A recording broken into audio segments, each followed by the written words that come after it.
Welcome to Thalira Tales, where stories bloom in silence, carrying emotion, mystery, and hidden truth. Step in and let the tale unfold. I went to see a new doctor after months of suffering pain that my husband always dismissed as just stress. He looked at the results, then suddenly stopped. His expression changed. "Who was monitoring your condition before?" I replied. "My husband. He's a doctor." The room fell silent. He looked at me longer than usual, then lowered his voice. "We need to check immediately. There's something in your body that shouldn't be there." And at that moment, I knew my life was about to fall apart. I'm so grateful you're here. Drop a comment below. Where are you watching? From country and city, I love hearing from viewers worldwide. Your support means everything and helps spread this important message. A quick reminder. This story contains fictional elements crafted for entertainment and education. Any similarities to specific names or places are unintentional, but the lessons are valuable. 6 months now, I haven't slept through a single night. The pain starts around 2 in the morning, a dull, persistent ache in my lower left pelvis that feels like someone slowly twisting a knife and won't let go. I've tried everything: heating pads, ibuprofen, those lavender essential oils my coworker swears by. Nothing works. By dawn, I'm curled up on the bathroom floor, pressing a cold towel against my forehead, wondering if this is what dying feels like. Vincent says I'm being dramatic. "You're just stressed, Rachel," he told me last Tuesday, not even looking up from his morning coffee. "You're a graphic designer. You sit all day. Your muscles are tight. Take some Advil and relax." I wanted to scream.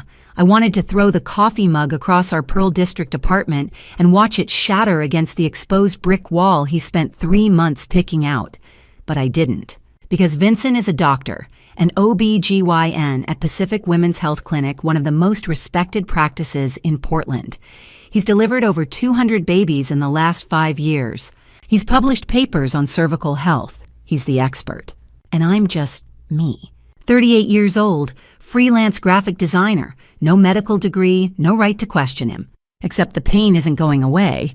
Last week I broke one of Vincent's unspoken rules. I Googled my symptoms. I know he hates when I do that. He's told me 100 times that, "Doctor, Google is dangerous, that patients who self-diagnose always get it wrong." But at 3 in the morning, when the pain was so bad I couldn't breathe, I grabbed my phone and typed "chronic pelvic pain left side." The results terrified me. Endometriosis, pelvic inflammatory disease, ovarian cysts. Ectopic pregnancy, though that one didn't make sense since we haven't been trying for kids. Not since the miscarriage 10 years ago, back when we were still dating. Vincent said it was natural, that my body just wasn't ready. I believed him. I always believe him. But this pain doesn't feel natural. It feels like something is wrong. 2 days ago, I worked up the courage to ask him again. "Vincent, I really think I need to see someone, a specialist. Maybe get an ultrasound," or he cut me off. "I am a specialist, Rachel. Do you not trust me?" His voice was calm. Too calm. That's the thing about Vincent, he never yells. He doesn't have to. He just looks at you with those cool gray eyes and makes you feel like you're the problem. "I do trust you," I said quickly. You're imagining things. You're anxious. You've always been anxious." And there it was. The same script he's been running for 5 years. You're imagining things. You're overthinking. You're too emotional. He's so good at it that sometimes I wonder if he's right. Maybe I am just anxious. Maybe the pain is psychosomatic. Maybe I'm making it worse by obsessing over it. But then I remember I can barely walk some mornings. I've started working from home 3 days a week because sitting in the studio downtown is unbearable. I've stopped going to yoga. I've stopped meeting Natalie for coffee at Stumptown because I'm terrified the pain will hit while I'm out, and I'll have to explain why I'm doubled over in the middle of a crowded cafe. Vincent controls everything. He's the one on our health insurance. He's the one who schedules my annual checkups, always at his clinic, always with his colleagues. He's the one who picks up my prescriptions. When we first got married, I thought it was sweet. He's taking care of me, I told myself. He's making sure I'm healthy. Now it feels like a cage. I grew up in foster care, bounced between 3 families before I aged out at 18. I learned early that you don't ask for help, you don't make waves, you keep your head down and survive. When I met Vincent at 28, he was everything I'd never had: stable, successful, confident. He made decisions. He took charge. I didn't have to worry about anything. I didn't realize until too late that taking charge meant I wasn't allowed to make my own choices anymore. Last night I made one anyway. I waited until Vincent left for his evening shift at the clinic. He's been taking extra hours lately, says they're short-staffed. As soon as his car pulled out of the garage, I grabbed my laptop and searched for OBGYNs in Portland. Not at Pacific Women's Health. Somewhere else. Somewhere he wouldn't know. I found one Cascade Medical Center in Northeast Portland. Dr. James Mitchell. 5-star reviews. Patient said he was thorough, kind, and actually listened. I booked an appointment for tomorrow afternoon. The scheduler asked if I wanted to add my spouse to the contact list. I said no. My hands were shaking when I hung up. I felt like I'd just committed a crime. Vincent's going to find out eventually. He always does. He'll check the insurance claims. He'll ask where I was. He'll want to know why I didn't tell him. And I don't have a good answer, except that I'm tired. Tired of being dismissed. Tired of being told my pain isn't real. Tired of living in a body that feels like it's betraying me while my own husband, my doctor husband, tells me it's all in my head. Maybe Dr. Mitchell will say the same thing. Maybe Vincent's right and I'm just stressed. Maybe I'll walk into that appointment tomorrow and feel like an idiot for doubting the man I married. But maybe, just maybe, someone will finally believe me. I glance at the clock. It's 1:47 a.m. The pain is starting again, a slow burn that radiates from my pelvis, down my left thigh. I reach for the heating pad on the nightstand, the one I've used so many times the fabric is starting to fray. Vincent is asleep beside me. He's always been a deep sleeper. He doesn't stir when I shift positions, doesn't notice when I slip out of bed and pad quietly to the bathroom. He doesn't see me brace myself against the sink, staring at my reflection in the mirror. Pale skin, dark circles under my eyes. A woman who looks 10 years older than she is. I think about tomorrow, about walking into Cascade Medical Center and sitting across from a stranger, about explaining everything, the pain, the Googling, the fear that something is seriously wrong, about admitting that I've been living with this for 6 months because my husband told me it wasn't real. Maybe he'll be angry when he finds out. Maybe he'll accuse me of not trusting him. Maybe he'll make me feel guilty the way he always does. But I can't do this anymore. I can't keep pretending everything is fine when every morning I wake up feeling like my body is on fire. Tomorrow I'm going to find out what's really going on, even if it means Vincent never forgives me. Maybe he'll be furious, but I can't take this anymore. I'm sitting in the exam room at Cascade Medical Center, my hands trembling as I fill out the intake form on a clipboard. The pen keeps slipping between my fingers. There's a question near the bottom: emergency contact name and relationship. I stare at the blank line. I can't remember the last time I went to a doctor without Vincent beside me. Actually, that's not true. I remember exactly when it was 9 years ago before we got married. I had a routine checkup at a walk-in clinic in Beaverton. Vincent wasn't my husband yet, just my boyfriend. He didn't need to know. Now he's on every form, every insurance document, every medical decision. Except today, I write down Natalie's name and number, my old college roommate. We don't talk as much as we used to. Vincent says she's too dramatic, but she's the only person I trust right now. I slide the clipboard back across the reception desk, half expecting the nurse to call Vincent and tell him I'm here.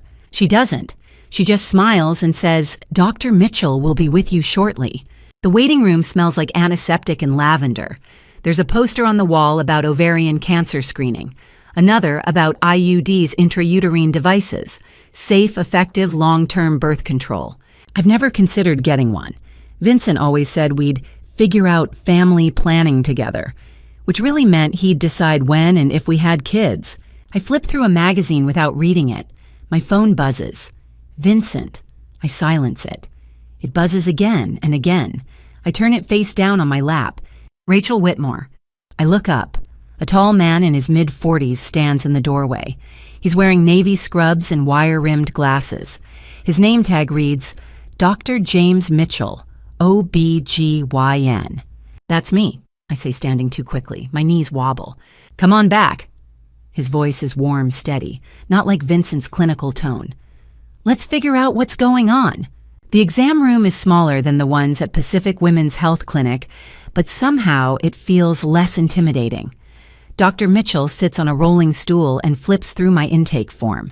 So chronic pelvic pain for 6 months, he says, and you've been managing it with over-the-counter pain relievers. Yeah, ibuprofen mostly, heating pads. Sometimes I can't get out of bed. Have you seen anyone else about this? I hesitate. My husband. He's an OB/GYN. He said it was just stress. Dr. Mitchell's expression doesn't change, but I notice the way his pen pauses mid-note. And you wanted a second opinion. I wanted to make sure, I say quietly. The pain isn't going away, it's getting worse. I can barely work some days. Okay. He sets the clipboard down. Let's start with an ultrasound. I want to see what's happening internally. Have you had one recently? Not in years. Vincent said I didn't need one. Dr. Mitchell nods slowly, but something flickers across his face.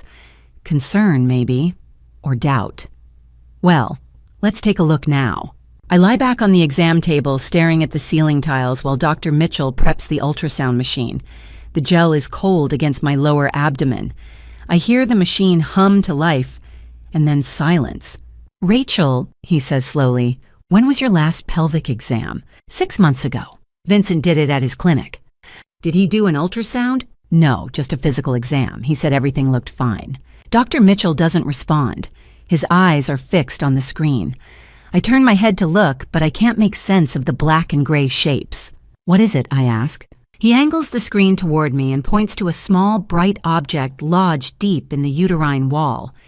Do you see this? I squint. Is that a cyst? No. His voice is careful, controlled. That's an IUD. The room tilts. A what? An intrauterine device. It's a form of birth control. This one appears to be embedded in your uterine lining. I sit up so fast the gel smears across my shirt. That's not possible. I've never had an IUD. I would know if... Rachel. Dr. Mitchell's tone is firm but gentle. This device has been in place for at least 7 to 8 years, maybe longer. My mouth goes dry. 8 years! He nods. And it's causing significant inflammation. That's why you're in pain. The device has migrated into the uterine wall. That shouldn't happen with proper placement and monitoring. I can't breathe. 8 years. 8 years. I think back 2017. That was the year Vincent said I needed surgery. He told me I had a small ovarian cyst. Nothing serious, but it needed to be removed before it caused problems. I trusted him. I signed the consent forms. I went under anesthesia and woke up in recovery with Vincent holding my hand, telling me everything went perfectly. Rachel. Dr. Mitchell is watching me closely. Are you okay? I don't understand, I whisper. I never agreed to an IUD. Why would I stop? My brain is moving too fast, connecting dots I don't want to connect. Are you sure it's been there that long? The imaging suggests it's an older model, possibly a copper IUD from the mid-2000s. They're not commonly used anymore. The FDA issued warnings about some of those devices. He pauses. I'm going to order some blood work. I want to check your inflammatory markers, specifically your CRP levels. CRP, C-reactive protein. It's a marker for inflammation. If it's elevated, it confirms what I'm seeing on the ultrasound. It'll also help us assess whether there's been long-term damage. I nod, but I'm not really listening. My mind is stuck on one question. How did an IUD get inside me without my knowledge? A nurse comes in and draws blood. I watch the vial fill with dark red liquid, thinking about Vincent's hands. The same hands that held mine. The same hands that performed surgery on me. The same hands that... No, I can't think about that right now. 20 minutes later, I'm back in the exam room. Dr. Mitchell comes in, holding a printout. Your CRP is 85 milligrams per liter, he says. Normal is under 10. What does that mean? It means you have severe chronic inflammation. The IUD is likely causing it, along with potential scarring and tissue damage. He sits down across from me. Rachel, this is serious. You need surgery to remove it. Soon. If we don't, the inflammation could lead to infection, permanent scarring, or worse. Okay, I say numbly. Okay. But before we schedule anything, I need to ask you something. His gaze is steady, unflinching. Who performed your surgery 8 years ago? My throat tightens. I already know the answer. I've known since the moment he said 8 years. My husband, I whisper. Dr. Vincent Palmer. Dr. Mitchell's jaw tightens. He doesn't say anything for a long moment. Then, Rachel, I'm legally required to document this. If a medical device was implanted without your informed consent, that's a serious violation. Do you understand what I'm saying? I nod, but my hands are shaking again. Worse than before. I'm going to refer you to a surgeon, Dr. Michael Porter at OHSU. He specializes in cases like this. He's removed embedded IUDs before, and he's very good. Doctor. Mitchell stands and places a hand on my shoulder. It's brief, professional, but kind. And Rachel, you might want to consider contacting a lawyer or the police. This isn't just medical malpractice. If what I think happened actually happened, it's assault. The word assault echoes in my head like a gunshot. I need you to promise me something, Dr. Mitchell says. Don't let Dr. Palmer know you came here. Not yet. Not until we have more information. Can you do that? I nod again, even though I know it's already too late. Vincent has been calling all morning. He knows. He always knows. Dr. Mitchell writes something on a prescription pad and hands it to me. This is for pain management until we can schedule the surgery. And here's my card. If you need anything, if you feel unsafe, call me. Day or night. I take the card with numb fingers. Thank you. Rachel. He says, his voice softer now. I know this is a lot to process, but you did the right thing coming here. You trusted your instincts. Don't stop trusting them now. I don't remember leaving the clinic. I don't remember walking through the parking lot. All I remember is sitting in my car, staring at my phone. 17 missed calls from Vincent. 6 text messages. Where are you? Why aren't you answering? Rachel, you're scaring me. Call me back. I know you went to a doctor. Why didn't you tell me? We need to talk now. Rachel, answer your phone. My hands are shaking so hard I can barely hold the phone. I think about calling him back. I think about driving home and pretending everything is fine. I think about telling him doctor. Mitchell found nothing, that I'm just being paranoid that he was right all along. But then I remember the ultrasound screen, the small bright object embedded in my uterine wall, the device that's been inside me for 8 years, the device I never agreed to. I turn off my phone, and I drive to Natalie's house. When I wake up from the surgery, the first face I see isn't Vincent's. It's Doctor. Michael Porter's older, gray-haired, with deep lines etched around his eyes like someone who's spent decades delivering bad news. Welcome back, Rachel, he says quietly. His voice has the kind of steadiness you only hear in people who've seen too much. The procedure went well. You're in recovery now. I blink against the fluorescent lights. My mouth tastes like metal and antiseptic. There's a dull ache in my lower abdomen, not the stabbing pain I've lived with for 6 months, but something new, surgical, controlled. Vincent, I croak. My throat is raw from the breathing tube. Dr. Porter shakes his head. He's not here.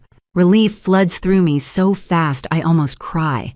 I don't know when I made the decision, sometime between leaving Cascade Medical Center yesterday and checking into OHSU this morning, but I asked the intake nurse not to contact him. I didn't block his number. I couldn't bring myself to do that, but I turned my phone off and shoved it into the bottom of my purse. I didn't want him here, not for this.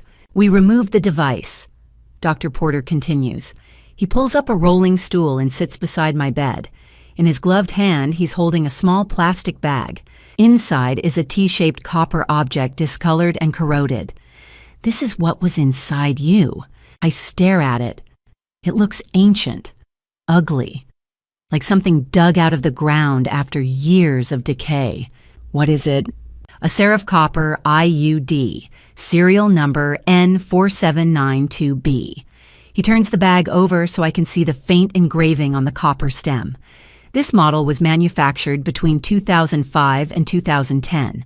The FDA issued warnings about it back in 2011 due to high complication rates, uterine perforation, severe inflammation migration into surrounding tissue. Most clinics stopped using them after that. But Vincent used it, I whisper. In 2017, yes. Based on the corrosion patterns and tissue scarring, that's our estimate. The year he told me I needed surgery for a cyst, the year I trusted him completely. Copper oxidizes over time, Dr. Porter explains. When it's left in the body too long, it releases ions that trigger chronic inflammation. That's what caused your pain and the damage we found. Damage. He sets the bag down on the side table. We sent tissue samples to pathology. The inflammation caused cellular changes in your uterine lining. The report came back this morning. My chest tightens. What kind of changes? Dysplasia, grade 3. I don't know what that means, but the way he says it carefully like he's diffusing a bomb tells me it's bad. Is that cancer? Not yet, but it's precancerous. If we hadn't removed the IUD now... He pauses.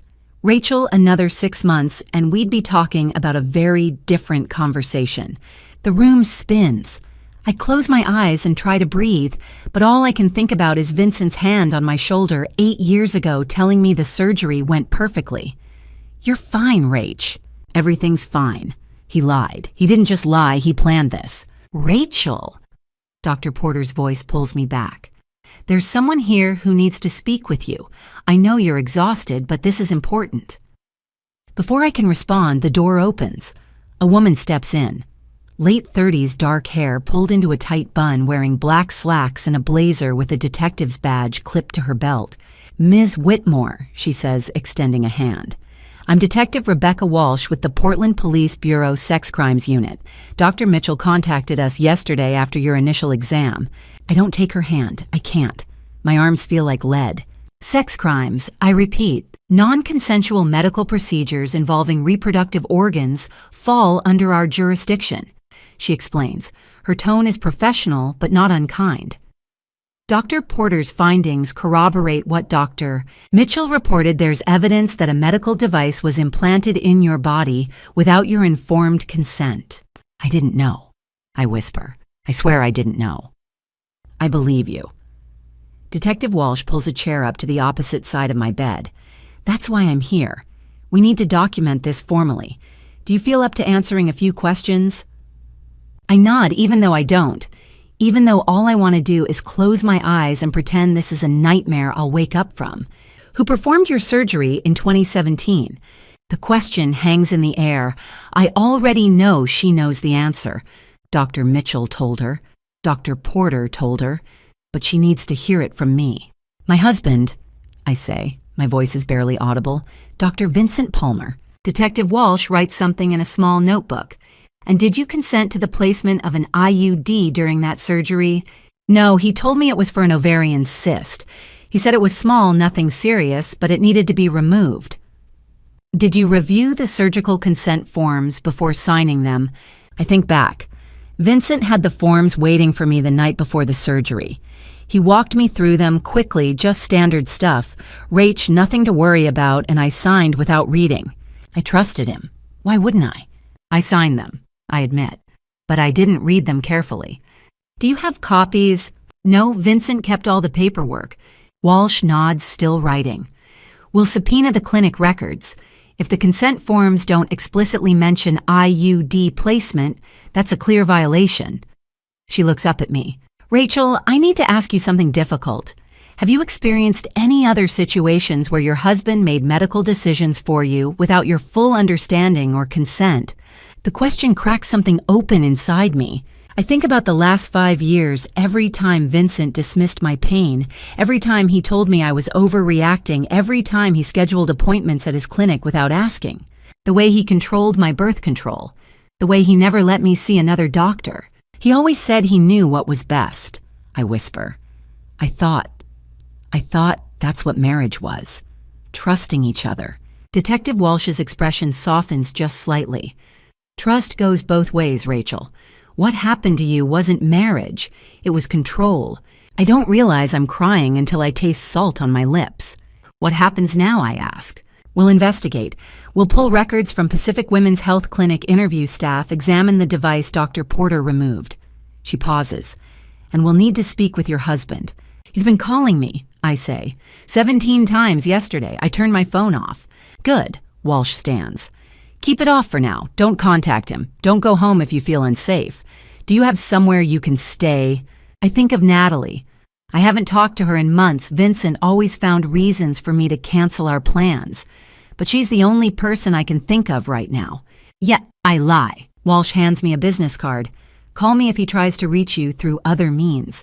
If he shows up at your door, if anything feels wrong. She taps the card twice. I mean it, Rachel. This is serious. After she leaves, Dr. Porter checks my vitals one more time.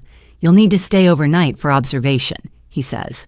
We'll schedule a follow-up in 2 weeks to review the pathology results and discuss next steps. Okay. He hesitates at the door. Rachel, for what it's worth, you did the right thing. Coming to Dr. Mitchell. Getting the second opinion. A lot of people wouldn't have. I don't feel like I did the right thing. I feel like my entire life just imploded. When I'm finally alone, I reach for my purse and pull out my phone. The screen is black. Dead. I plug it into the charger on the nightstand and wait. It takes 2 minutes to power on. When it does, the notifications flood in. 23 missed calls, 31 text messages, all from Vincent. I don't open them. I don't need to. I already know what they say. Where are you? Why aren't you answering, Rachel? You're scaring me. Call me back. But underneath the worry, I hear something else. Something I've heard for 5 years but never recognized until now. Control. I haven't gone home. 2 days now, lying in this hospital bed, staring at the pathology report like it's a death sentence written in clinical jargon. Dysplasia grade 3, cervical intraepithelial neoplasia, high-grade squamous lesion. Dr. Porter tried to explain it in terms I could understand. Precancerous, he said.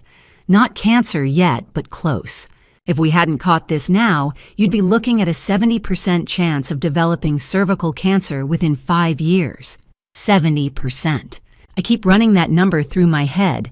70% chance that the man I married, the man I trusted with my life, would have given me cancer. But we caught it, Dr. Porter added, as if that should make me feel better. You'll need follow-up treatment. A colposcopy first, then probably a LEEP procedure to remove the abnormal cells. It's outpatient. You'll be fine. Fine. That word doesn't mean anything anymore. I press the call button. A nurse appears within 2 minutes, a middle-aged woman with kind eyes and orthopedic shoes. Her name tag says, Sandra. Everything okay, hon? She asks. Can I see the report again? She hesitates. Dr. Porter already went over it with you. I know. I need to see it. She retrieves the manila folder from the nurse's station and hands it to me. I flip through the pages slowly. Most of it is medical shorthand I don't understand, abbreviations, measurements, lab codes. But there's one section that's written in plain English, patient history. No prior documentation of abnormal pap smears. No record of HPV vaccination. Last gynecological exam, March 2025, performed by Dr. Vincent Palmer at Pacific Women's Health Clinic. Results marked as normal. March, 6 months ago. Vincent examined me, told me everything was fine and sent me on my way. He lied. He had to have known. Dysplasia doesn't develop overnight, it takes years, which means he knew I had precancerous cells and he did nothing. Or worse, he caused them. On Thursday afternoon, I finally work up the courage to call him. I unblock his number first. My hands are shaking so badly I almost drop the phone. It rings 3 times before he picks up. Rachel. His voice is calm, too calm, like he's been expecting this call. Where are you? I'm at OHSU. A pause. Are you okay? No, Vincent, I'm not okay. Another pause. Longer this time. What did they tell you? Not are you hurt, not what's wrong. Just what did they tell you? They found an IUD, I say quietly. A serif copper IUD. It was embedded in my uterine wall. I had surgery to remove it. Silence. Vincent, did you hear me? I heard you. Did you put it there? Rachel, did you put it there? I think you're confused. He says, his tone shifting into that condescending lilt I know so well. You had surgery 8 years ago, a routine ovarian cyst removal. I explained everything to you at the time. You never mentioned an IUD, because there wasn't one. Rachel, listen to me. You've been under a lot of stress lately. You're not thinking clearly. There it is, the gaslighting. The same script he's been running for 5 years. You're confused. You're stressed. You're imagining things. But this time I have proof. They have it, Vincent. The IUD, serial number N4792B. It's logged as evidence. The line goes dead silent. Not the kind of silence that means he's thinking. The kind that means I just said something he wasn't prepared for. What did you tell them? He asks finally. What did you tell the doctors? Did you mention me? Not, are you okay? Not, can I come see you? Just what did you tell them? My stomach turns. I told them the truth. Rachel, you need to be very careful right now. You don't understand the situation. Then explain it to me. Not over the phone. Why not? Because you're upset. You're not thinking rationally. We'll talk when you come home. I'm not coming home. Rachel, I hang up. My hands are still shaking. My whole body is shaking. I stare at the phone, half expecting him to call back. He doesn't. Instead, there's a knock on the door. Detective Walsh walks in holding a manila folder of her own. She's wearing the same blazer as before, but her expression is different, sharper, more focused. Ms. Whitmore, she says, pulling up a chair beside the bed. I have something I need to show you. She opens the folder and slides a single sheet of paper across the blanket. It's a photocopy of a handwritten log, the kind doctors use to track medical supplies. The header reads, Pacific Women's Health Clinic, Device Disposal Log. There are 3 columns, date, device type, serial number, and a 4th column for signatures. Detective Walsh points to one line dated April 12, 2017. Device type serif copper, IUD serial number N-4792-B, received by Dr. Vincent R. Palmer. His signature is right there. Looping, confident, unmistakable. I stare at it until the words blur together. This proves he handled the device, Detective Walsh says. We pulled this from the clinic's records this morning. Your husband signed for that IUD on the same day you had surgery. But that doesn't prove he put it inside me, I whisper. Not by itself, no. But combined with your testimony, the pathology report, and the fact that you never consented, it's enough to move forward. She leans back in her chair. Rachel, I need to ask you something, and I need you to be honest with me. Has Dr. Palmer ever accessed your medical records without your permission? Changed anything, withheld information? I think about the pathology report in my lap, the one that says my last exam was normal when it clearly wasn't. He's never let me see my own files, I say slowly.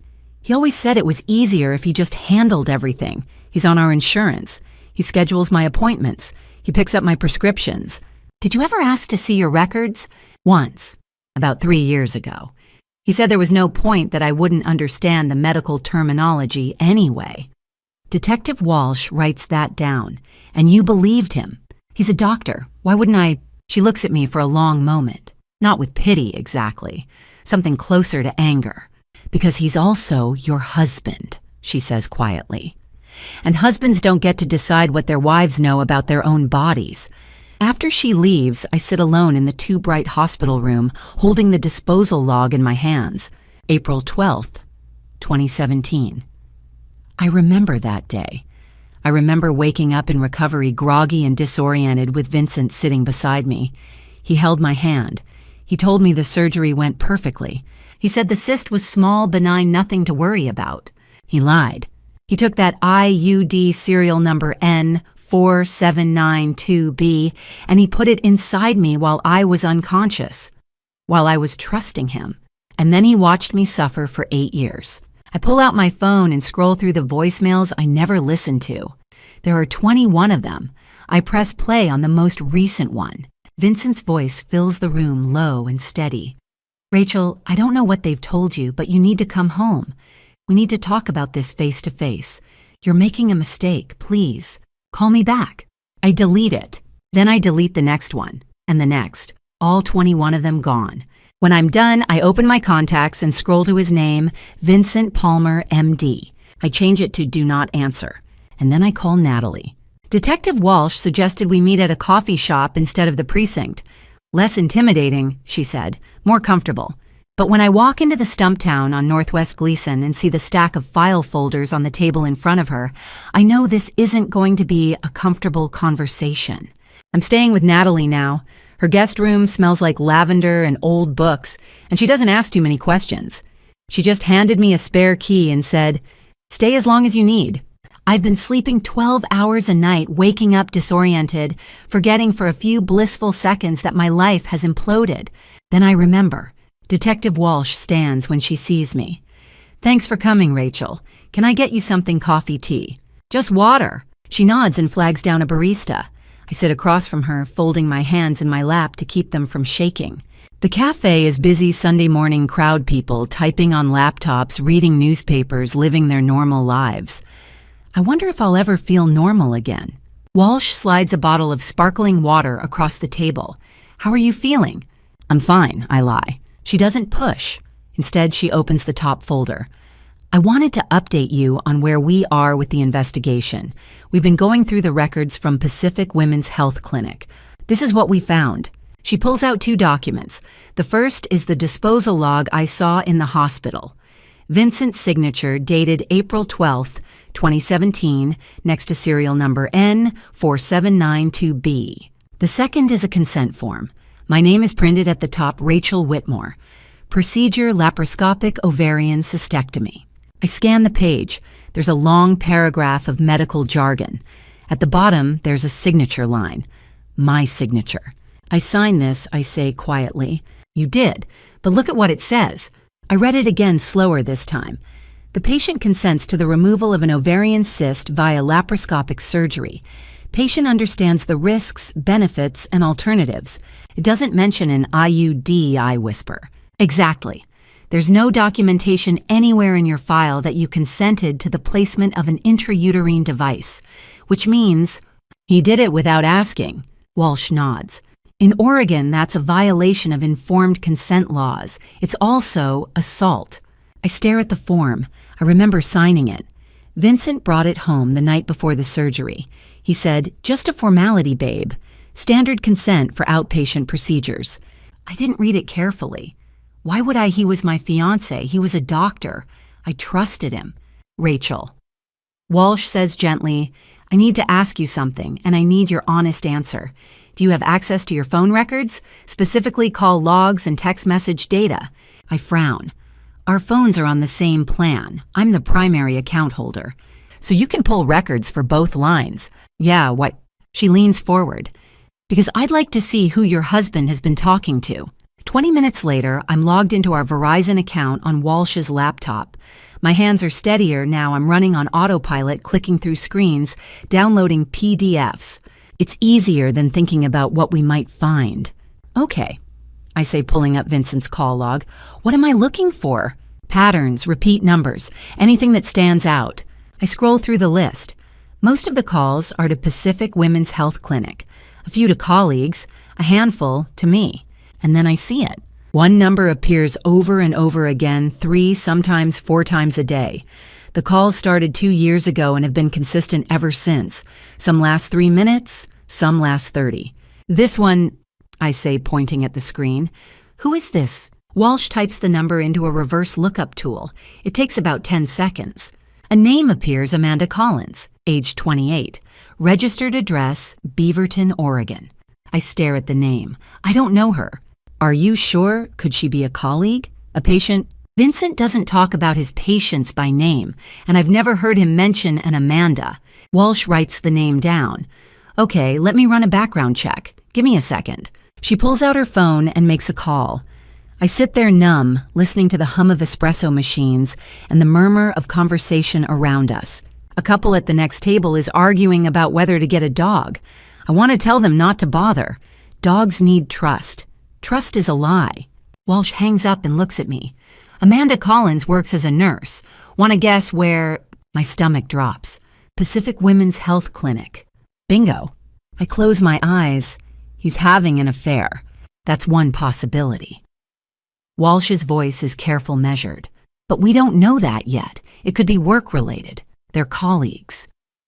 Colleagues don't call each other 4 times a day. She doesn't argue. I pull up the text message log. There are hundreds of messages between Vincent and this number, but they're all deleted on his end, marked as content unavailable. He wiped them. He deleted everything. I say, that's fine. We can subpoena the carrier. They keep records for up to 6 months. Walsh closes the laptop. Rachel, I know this is a lot, but I need you to understand something. If Dr. Palmer is involved with someone else that could be relevant to the case, it might explain motive. Motive for what? For placing an IUD inside you without your knowledge. I stare at her. You think he was trying to keep me from getting pregnant? I think it's a possibility worth investigating. The room tilts. I grip the edge of the table. Why would he do that? I don't know yet, but I'm going to find out. She slides a business card across the table. This is Amanda Collins' address. I'll be paying her a visit this week. If you want to be there, I do. Rachel, I don't think that's a good idea. This is an active investigation. I want to be there. I say again, my voice steadier this time. I need to see her face when you ask her about my husband. Walsh studies me for a long moment, then she nods. Okay, but you let me do the talking. I leave the coffee shop with Walsh's card in my pocket and a name burned into my brain, Amanda Collins. I don't know who she is yet, but I'm about to find out. I'm standing in front of Pacific Women's Health Clinic for the second time in my life. The first time was 8 years ago, the morning of my surgery. Vincent drove me here at 6 a.m. I remember the building looked smaller than I expected. Brick facade tinted windows, a sign out front with looping cursive letters. I remember thinking, this is where my husband saves lives. Now I'm thinking this is where he destroyed mine. Detective Walsh is beside me, her hand resting on the door handle. You ready? I nod even though I'm not. The reception area smells like synthetic lavender. A woman in her early 30s sits behind the desk, typing on a computer. Her name tag reads, Jessica. She looks up and smiles, bright, professional, practiced. Good morning. Do you have an appointment? Walsh steps forward, pulling out her badge. Detective Rebecca Walsh, Portland Police Bureau. I'm looking for Dr. Vincent Palmer. Is he in today? Jessica's smile falters. No. Dr. Palmer is on leave for the next 2 weeks. Medical leave? I'm not sure. I just know he's not seeing patients right now. Walsh glances at me, then back at Jessica. Do you know where he is? I can't give out that information. Even to the police. Jessica hesitates. I'd need to check with the office manager. You do that. Walsh sets a business card on the desk. Have them call me. We leave. Outside, I take a breath, deep, shaky. He's hiding. Looks like it. Walsh unlocks her car, but I know where to find him. Beaverton is 15 miles southwest of Portland, a sprawl of suburbs, strip malls, and cookie-cutter housing developments. Walsh drives with both hands on the wheel, eyes sharp scanning street signs. How did you know his car was here? I ask. Ran the plates this morning. Vehicle registered to Dr. Vincent Palmer was logged at an address on Maple Ridge Drive. Same address as Amanda Collins. My stomach twists. You think he's living with her? I think it's worth finding out. We turn onto Maple Ridge, a quiet street lined with oak trees and 2-story houses. Kids' bikes on front lawns, minivans and driveways. The kind of neighborhood where people wave to each other and know their neighbors' names. Walsh slows the car. There. A silver Lexus is parked in the driveway of a pale yellow house. I recognize the license plate. Vincent's car. Stay here, Walsh says, unbuckling her seatbelt. No. She looks at me. Rachel, I'm coming with you. For a moment, I think she's going to argue, but then she nods. Okay, but let me do the talking. We walk up the driveway. The front door has a wreath on it, fake sunflowers, cheerful and out of place. Walsh knocks. Footsteps, the door opens. The woman standing in front of me is young, late 20s, blonde hair pulled into a messy bun, wearing yoga pants and an oversized sweatshirt. Her belly is round, unmistakable. 6 months pregnant, maybe more. She looks at Walsh first, then at me. Can I help you? Walsh holds up her badge. Detective Rebecca Walsh, Portland Police. Are you Amanda Collins? Amanda's eyes widen. Yes. What's going on? Is something wrong? I'm investigating a case involving Dr. Vincent Palmer. Is he here? Vincent, no, he's at work. Why, what happened? Walsh glances at me, then back at Amanda. Ma'am, when was the last time you saw Dr. Palmer? This morning. He left around 7. He had early appointments. Amanda's voice is rising, now panicked. Why are you asking me this? Is he okay? I can't hold it in anymore. I'm his wife. Amanda's face goes blank. What? Rachel Whitmore, I'm Vincent's wife. She stares at me like I just spoke a foreign language. That's not possible. Vincent isn't married. He told me. She stops. Her hand moves to her stomach, protective. Who are you? I just told you. I'm his wife. We've been married for 5 years. Amanda shakes her head, backing up a step. No, that's not true. Vincent and I have been together for 7 years. We have 2 kids. He's the father of this baby. You're lying. 7 years. The number hits me like a punch. 7 years. That means he was with her before he married me. That means... A child's voice cuts through my thoughts. Mommy, who's at the door. I look past Amanda. A little girl, 6, maybe 7, stands in the hallway. She has Vincent's dark hair, Vincent's sharp jaw. She's holding a juice box and staring at us with wide, curious eyes. Grace, go back to your room, Amanda says, her voice shaking. But now. Another voice, smaller, younger. Grace, wait for me. A boy appears behind her, 4 years old, messy curls, clutching a stuffed dinosaur. He looks exactly like the photos of Vincent as a child that I've seen in his mother's house. Grace, Lucas, 2 kids. Vincent's kids. I can't breathe. I can't move. I'm standing on a stranger's porch staring at a family that shouldn't exist. A family my husband built while I was sleeping in his bed, trusting him, loving him. Rachel. Walsh says quietly, her hand on my arm. He told you he wasn't married. I ask Amanda, my voice flat. Amanda's face is pale. Yes, he said his ex-wife died, that he was raising Grace alone when we met, that he wanted a fresh start. His ex-wife? That's what he said. I laugh. It's a broken, hollow sound. I'm not dead. I'm right here. Amanda stares at me. Then slowly her expression shifts from confusion to horror to something that looks like understanding. Oh my God, he lied to me.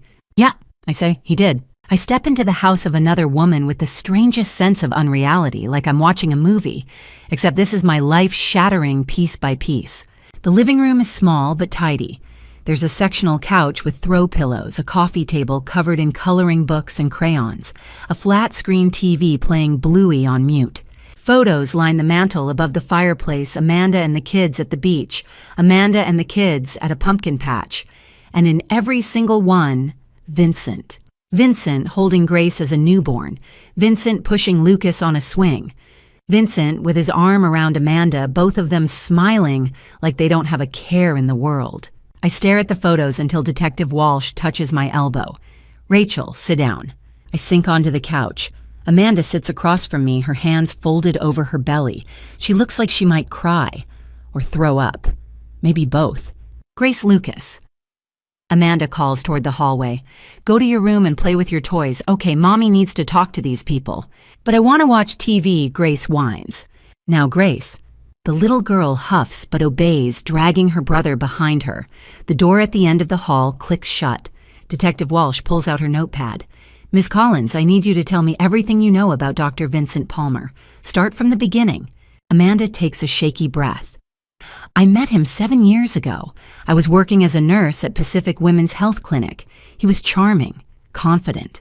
He said his wife had died 2 years earlier, cancer. He said he was raising his daughter alone and didn't know if he'd ever find love again. She laughs bitterly. I thought I was saving him.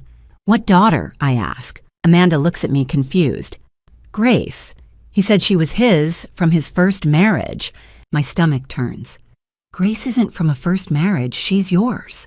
I know that now. Her voice cracks. But at the time, he told me his ex-wife died when Grace was a baby. He said he wanted to start over, that I was the only good thing in his life. I close my eyes. It's the same script, the same lies, just a different woman. When did you get pregnant with Lucas? Walsh asks. 2 years after Grace, 2021. Vincent said he wanted a big family. He said we'd get married after Lucas was born. Amanda's hands tighten over her stomach. We never did. Did he give you a reason? He said his ex-wife's family was contesting the will, that he couldn't legally remarry until it was settled. I believed him. She looks at me. I'm so stupid. You're not stupid, I say quietly. You're not the one who lied. Walsh writes something down. Ms. Collins, does Dr. Palmer provide financial support? Yes. He transfers $7,200 into my account every month. Has for the last 6 years. $7,200. I do the math in my head, that's over $500,000 across 6 years. Where does that money come from? Walsh asks. His salary, I assume. He's a doctor. He makes good money. Did he ever ask you to sign anything, non-disclosure agreements, custody paperwork? No, he just sends the money. Direct deposit first of every month. Walsh glances at me. I can see the question in her eyes. Where is Vincent getting that kind of cash? Amanda. I say slowly, did Vincent ever mention California? Her face changes surprise, maybe relief. Yes, last month he said we were moving to San Francisco in January. He bought a house there. He said it was time for a fresh start, that Portland had too many memories. Did he show you the house? No. He said it was a surprise, that he wanted to take me and the kids there after the baby was born. Detective Walsh leans forward. Ms. Collins, do you have any proof of this house? Documents, emails? I don't think so. He just told me about it. Walsh and I exchange a look. There's no house. Or if there is, it's not for Amanda. Amanda? I say carefully. I think Vincent is lying to you. About the house, about San Francisco, about everything. What do you mean? I mean, he's been lying to both of us, and I don't think we're the only ones. Detective Walsh steps outside to make a phone call. I stay on the couch with Amanda, the silence between us thick and suffocating. How long have you been married? Amanda asks finally. 5 years. And he never told me. She laughs hollow and broken. God, I'm such an idiot. You're not. He's just very good at this. At what? At making us feel crazy. I look at her. Did he ever tell you that you were imagining things, that you were too emotional? Amanda nods slowly. All the time. Especially when I asked about the wedding. He'd say I was being paranoid, that I didn't trust him. Yeah, he did the same thing to me. We sit in that shared understanding for a moment, two women who loved the same man, who believed the same lies. Detective Walsh comes back inside her face, grim. Rachel, I need you to check something for me. Your bank account. Can you access it online? Yeah, why? Because I think we need to see where your money is going. I pull out my phone and log into our joint account. The page loads slowly. When it does, I feel the floor drop out from under me. Balance $2,847.23. That's not right, I whisper. We had over $300,000 in savings. Walsh takes the phone from my hand and scrolls through the transaction history. Look at this, 47 wire transfers over the last 5 years. All to an account listed under Cascade Holdings, LLC. What's Cascade Holdings? I don't know yet, but I'm going to find out. She hands the phone back. Rachel, your husband has been systematically draining your joint account. The transfers started small, $5,000 here, $10,000 there, but over time they add up. I stare at the screen. $300,000 gone. He was planning to leave, I say numbly. He was going to take everything and disappear. Walsh nods. That's what it looks like. Amanda's face has gone white. Do you think he was going to leave me too? I don't answer. I don't have to. We both already know. As we're leaving, Grace appears in the hallway. She's holding a framed photo, Vincent in a white coat, smiling at the camera. Is my daddy in trouble? She asks, her voice small. I look at this little girl, Vincent's daughter, a child who has no idea what kind of man her father is. And for the first time, I feel something other than anger. I feel pity. I don't know, sweetheart, I say softly, but everything's going to be okay. She nods and disappears back into her room. Outside, I stand on the driveway staring at Vincent's Lexus. Detective Walsh is on the phone again talking to someone about subpoenas and forensic accountants, and I think he was going to leave us both, take the money, start over somewhere else. But with who? 1 week without sleep. 1 week of lying on Natalie's couch, staring at the ceiling, replaying every conversation, every lie, every moment I should have seen the truth.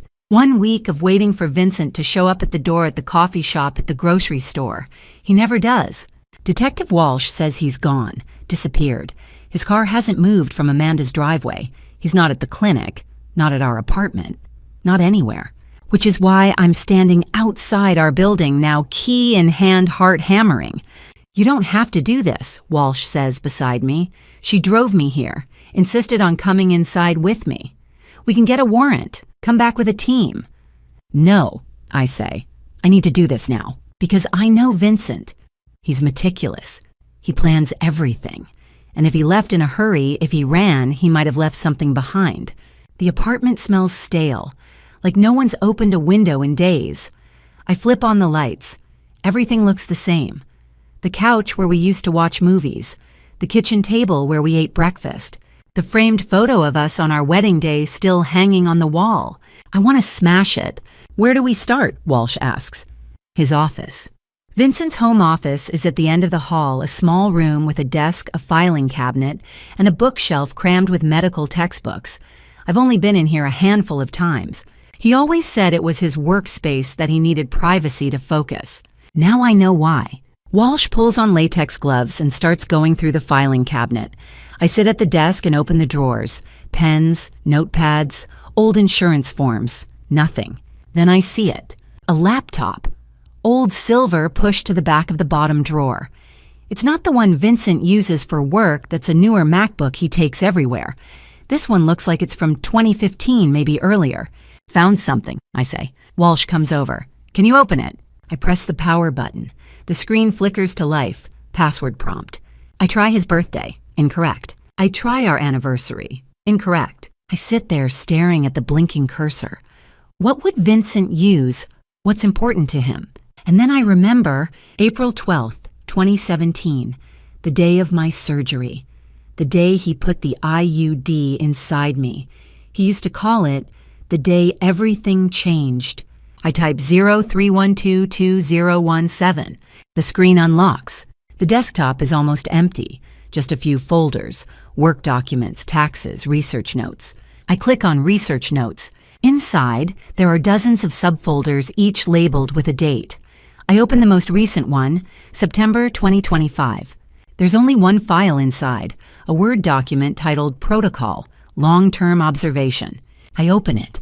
The first line makes my stomach turn. Subject R Progress Report, Month 60. Subject continues to exhibit expected stress responses following extended gaslighting protocol. Complaints of chronic pelvic pain have increased in frequency and intensity over the past 6 months, consistent with stage 3 inflammatory progression. Subject has attempted self-diagnosis via internet research, but remains dependent on my medical authority. Notable behavioral changes. Increased isolation from social circle. Natalie Brooks' contact frequency reduced by 40%. Sleep disturbances. Self-reported average 4 to 5 hours per night. Heightened emotional reactivity recorded. Episodes 12 in the past month, IUD remains undetected. Projected timeline 8 to 10 years before discovery via external medical intervention. Subject's trust in my expertise remains intact. Next phase, transition to Subject M San Francisco. Estimated timeline January 2026. Financial assets successfully transferred to Cascade Holdings, LLC. Severance from Subject R. Will proceed as planned. I can't breathe. He wrote about me like I'm a lab rat, like our entire marriage was an experiment. Rachel. Walsh's voice is distant, muffled. What is it? I can't answer. I just scroll down. There are more entries, dozens of them, going back years. Subject R Progress Report, Month 12. Subject's miscarriage response was optimal, grief levels aligned with predictive model, no suspicion of vitamin protocol. Moving forward with IUD implantation during scheduled ovarian surgery. Subject R Progress Report, Month 24. Subject attempted to schedule external gynecological exam. Intervention successful. Subject accepted my explanation without resistance. Subject R Progress Report, Month 48. Subject's dependency on my approval has increased. Emotional volatility remains within acceptable parameters. Recordings archived for future use if necessary. Recordings. I close the document and go back to the folder. There's another file. A .zip archive labeled Audio. Subject R. I extract it. 43 MP3 files, each one timestamped. I click on the most recent one. My own voice fills the room. I don't understand why you won't listen to me. I'm not making this up. The pain is real. Vincent's voice, calm and condescending. Rachel, we've been over this. You're stressed. You're catastrophizing. You need to trust me. I do trust you, but do you because it doesn't sound like it? I close the laptop. My hands are shaking so hard I can barely move. Rachel. Walsh's voice is firm now. She crouches beside me. Look at me. I do. Her eyes are steady grounding. He recorded you, she says quietly. For years. Without your knowledge. I nod. I can't speak. That's illegal in some contexts, but more importantly, it's evidence.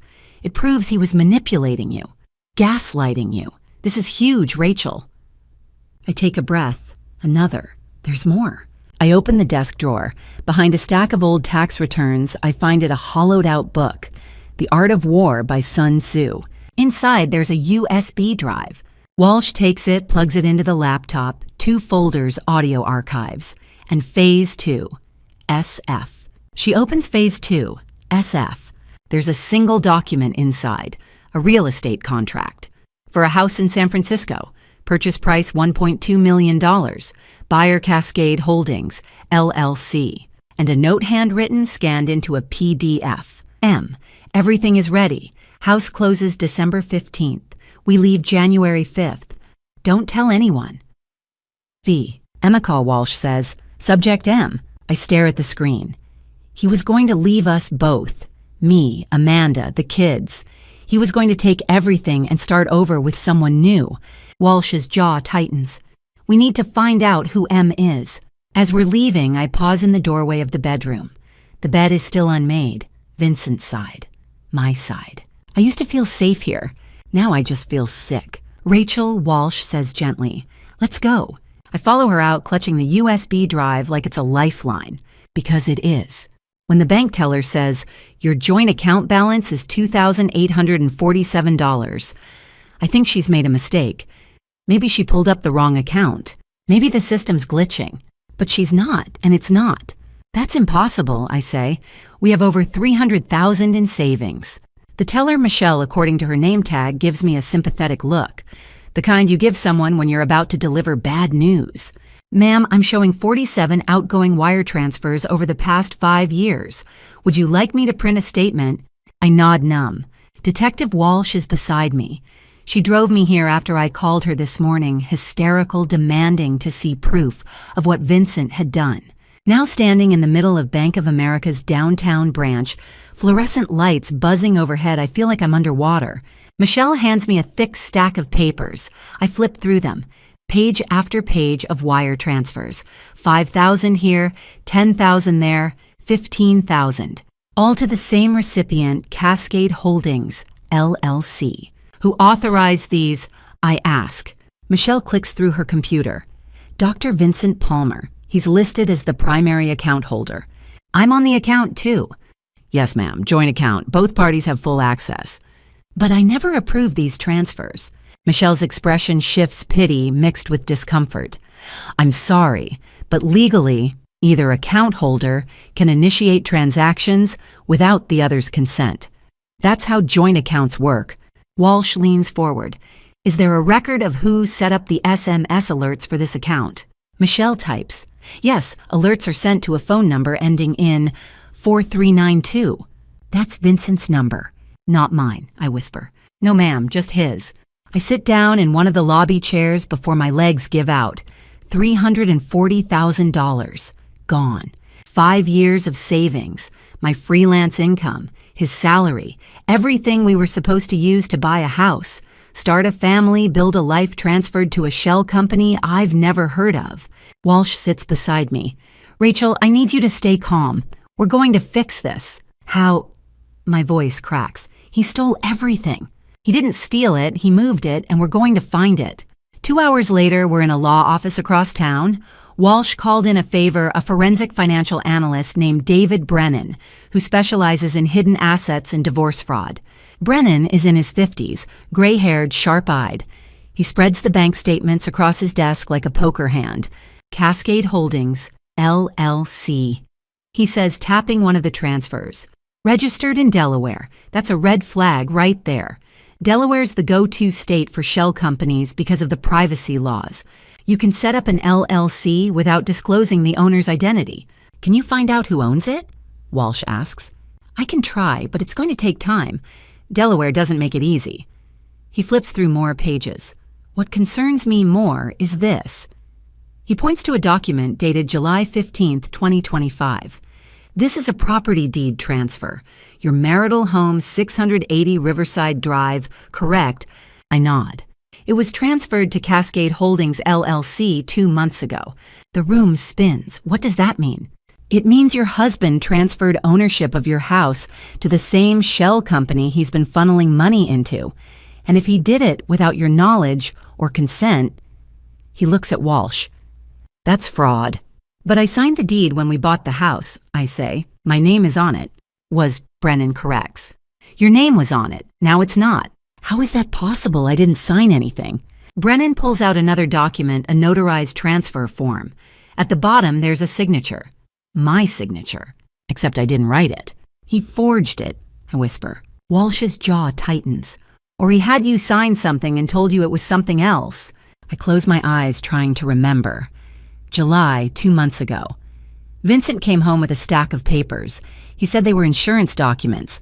Just sign here, babe. Routine stuff. I signed. I didn't read them. Jesus Christ, I breathe. He tricked me. That's fraud, Brennan says flatly. And depending on how much he's moved, it could be felony-level theft by deception. Walsh writes something in her notepad. Can we reverse the transfer? If we can prove it was done without consent, yes. But we'll need to move fast.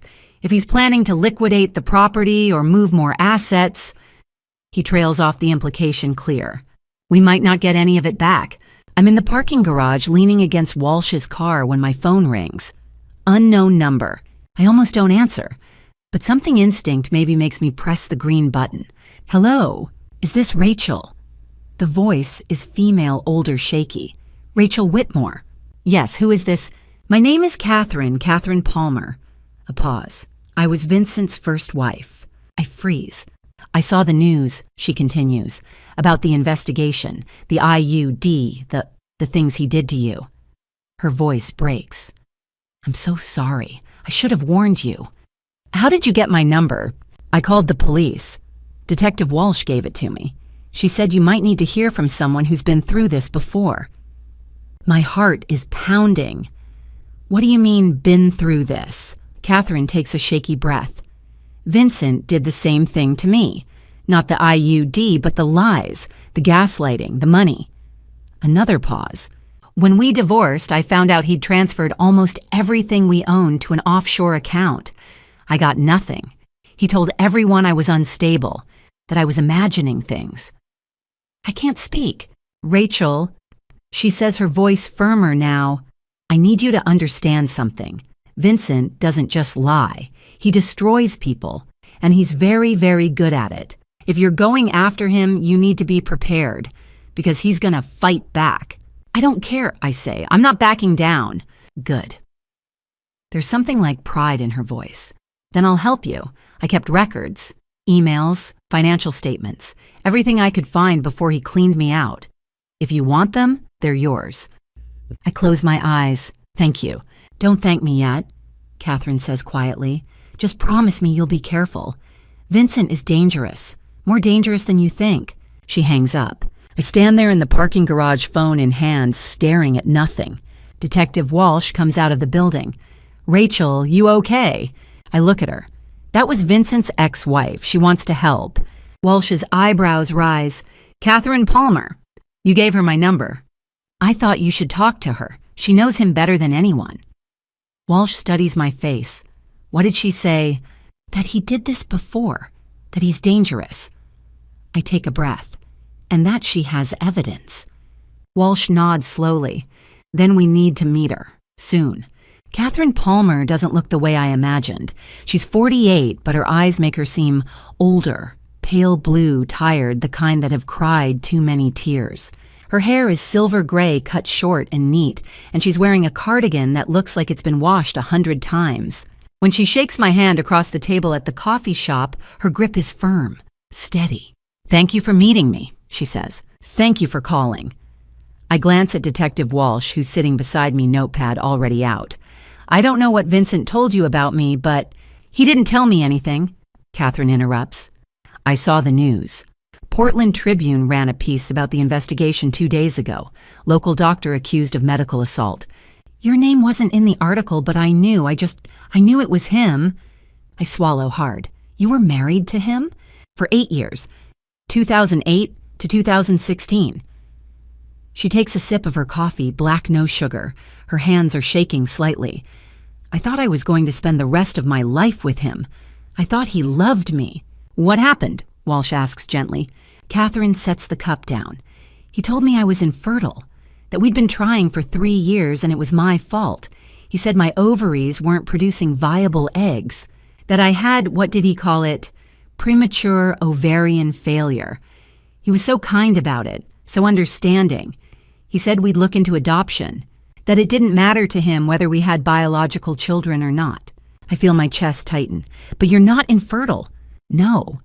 Catherine's smile is bitter. "I have 2 kids now, 7 and 5, both conceived naturally with my second husband. So Vincent lied. He did more than lie." Catherine reaches into her purse and pulls out a worn manila folder. "He controlled everything, our finances, my medical appointments, who I saw where I went.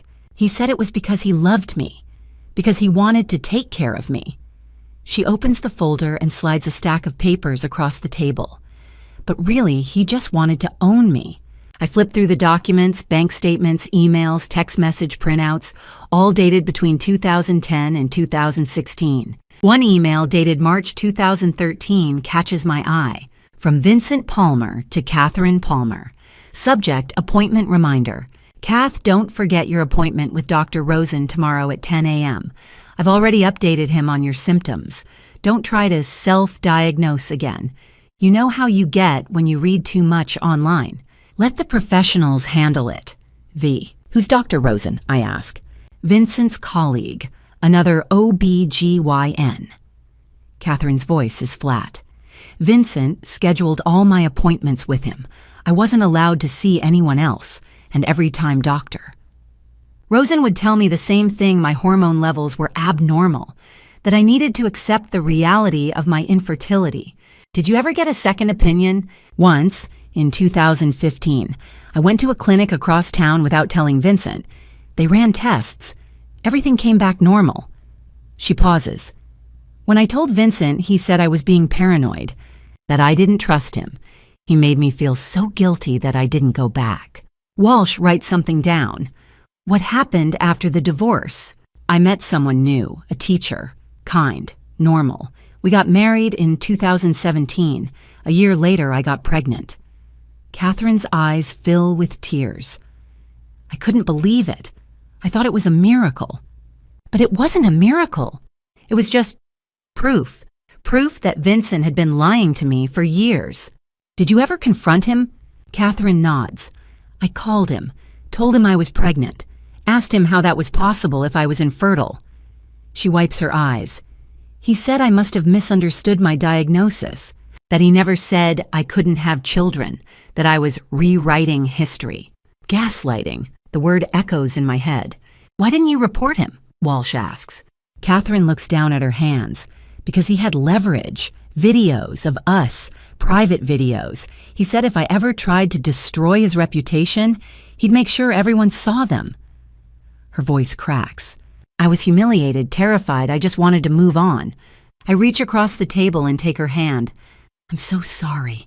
"Don't be. You're the one going through this now." She squeezes my hand. "But Rachel, you need to understand something. Vincent doesn't just lie. He documents everything. He keeps records, notes. I think he sees it as proof of how smart he is, how much control he has." Walsh leans forward. "Do you know where he keeps these records?" "I don't know for sure. But when we were married, he had a journal, a leather-bound notebook. He used to write in it late at night. I asked him once what he was writing, and he said it was case notes, medical stuff. But I don't think that's what it was." "What do you think it was?" Catherine looks at me.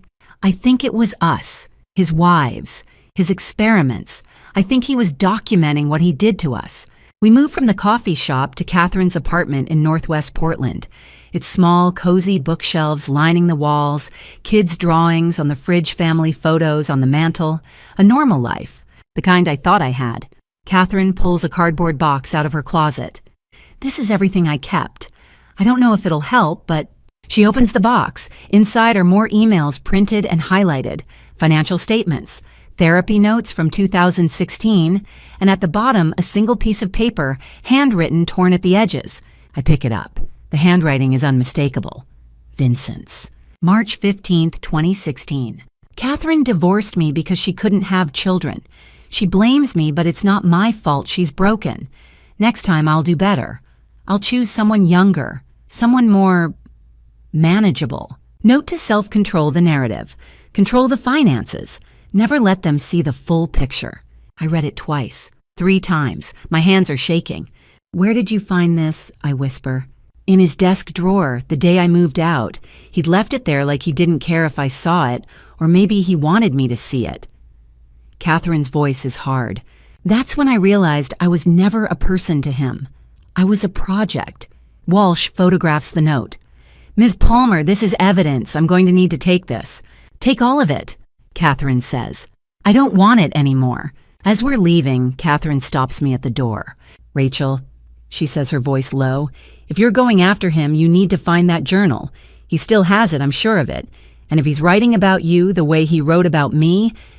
She trails off. Where do you think it is? I don't know, but Vincent is meticulous. He wouldn't throw it away. It's too valuable to him. She grips my arm. Find it. And when you do, make sure the whole world sees what kind of man he really is. I nod. I will. Outside, Walsh and I stand on the sidewalk. The sun is setting, casting long shadows across the street. She's right, I say. Vincent has a journal. He's been writing about me, about all of us. Walsh nods slowly. Then we need to find it, fast. Detective Walsh got the warrant. 2 days of paperwork, affidavits, depositions from Catherine and Amanda, bank records, digital forensics, all of it stacked into a single document that a judge signed at 8 o'clock this morning. By 9, we're standing outside Pacific Women's Health Clinic.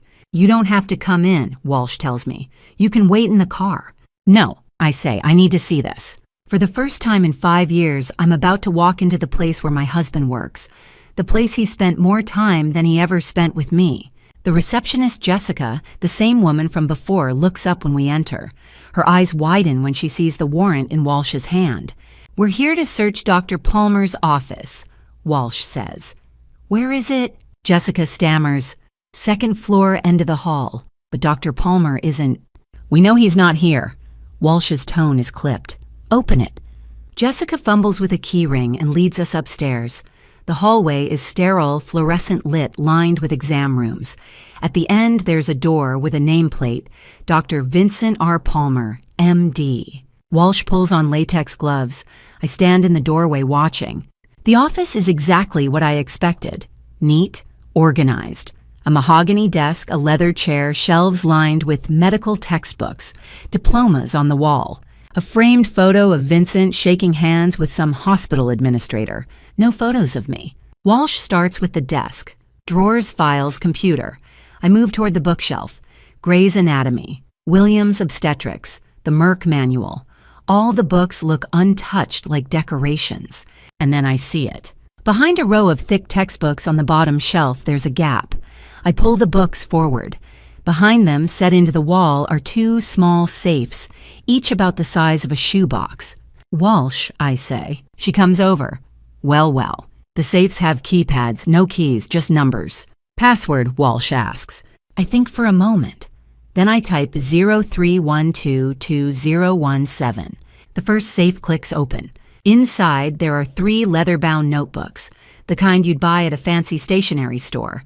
Each one is labeled with a date range, 2013 to 2016, 2017 to 2021, 2021 to 2025. Walsh pulls them out carefully, setting them on the desk. She opens the first one. The handwriting is Vincent's, neat, meticulous, almost printed. March 15th, 2013. Catherine has divorced me. She believes she is infertile because I told her so. In truth, her reproductive system is perfectly functional. I simply withheld this information. She will remarry. She will have children, and she will spend the rest of her life wondering why I lied. Note, next time I will do better. I will choose someone younger, someone easier to control. I feel sick. Walsh flips through more pages, entry after entry, clinical, cold, documenting every manipulation, every lie.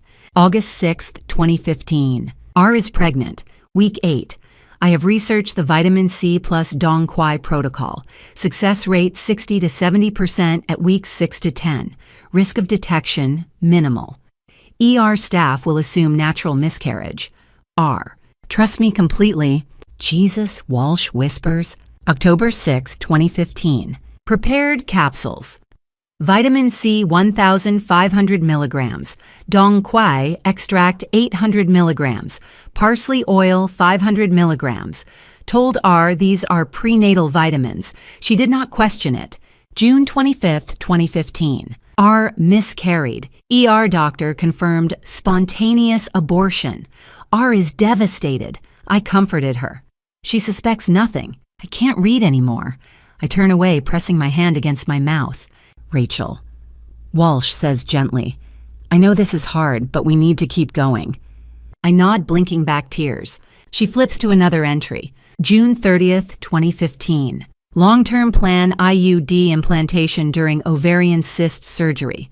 R will not consent if asked directly. Therefore, consent will not be sought. Projected timeline 8 to 10 years before discovery. April 12th, 2017. Seraphy IUD, serial N, 479. 2B successfully implanted during laparoscopic procedure. Pathology report fabricated 1.2 centimeter follicle, reported as 4.5 centimeter cyst. R unaware. Post-op recovery, normal. Walsh photographs every page. The second safe contains 8 small capsules, yellow unmarked, and a USB drive. Walsh bags them as evidence. We'll send these to the lab, she says, but I'm guessing they'll match the formula in the journal. She opens the third notebook, the most recent one. September 20th, 2024. M. Melissa has agreed to relocate to San Francisco. Cascade Holdings, LLC, is prepared. House closes December 15th. Departure January 5th, 2026. R remains unaware of financial transfers. IUD remains undetected. Severance plan proceeding as scheduled.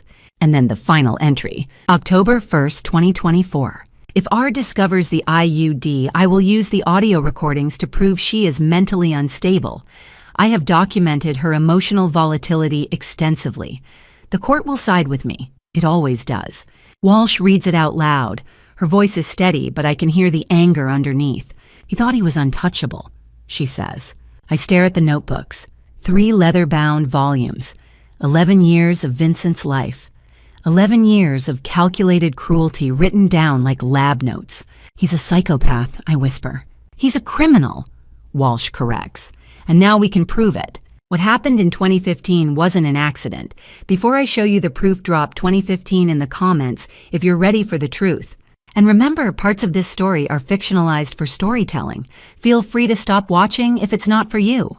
I'm sitting across from District Attorney Sarah Whitman and forensic pathologist Dr. Margaret Lewis.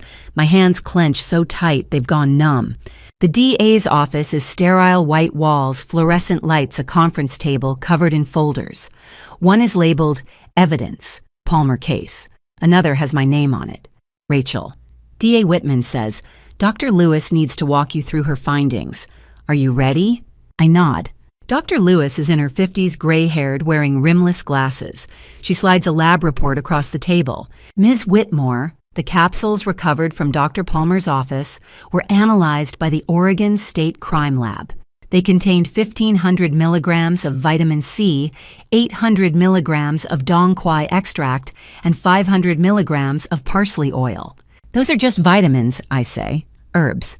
In combination at these dosages, they act as an abortifacient, an agent that induces miscarriage. The word hits me like a slap. High-dose vitamin C increases estrogen. Dr. Lewis continues, Dong quai and parsley oil stimulate uterine contractions. Together, they terminate early pregnancy.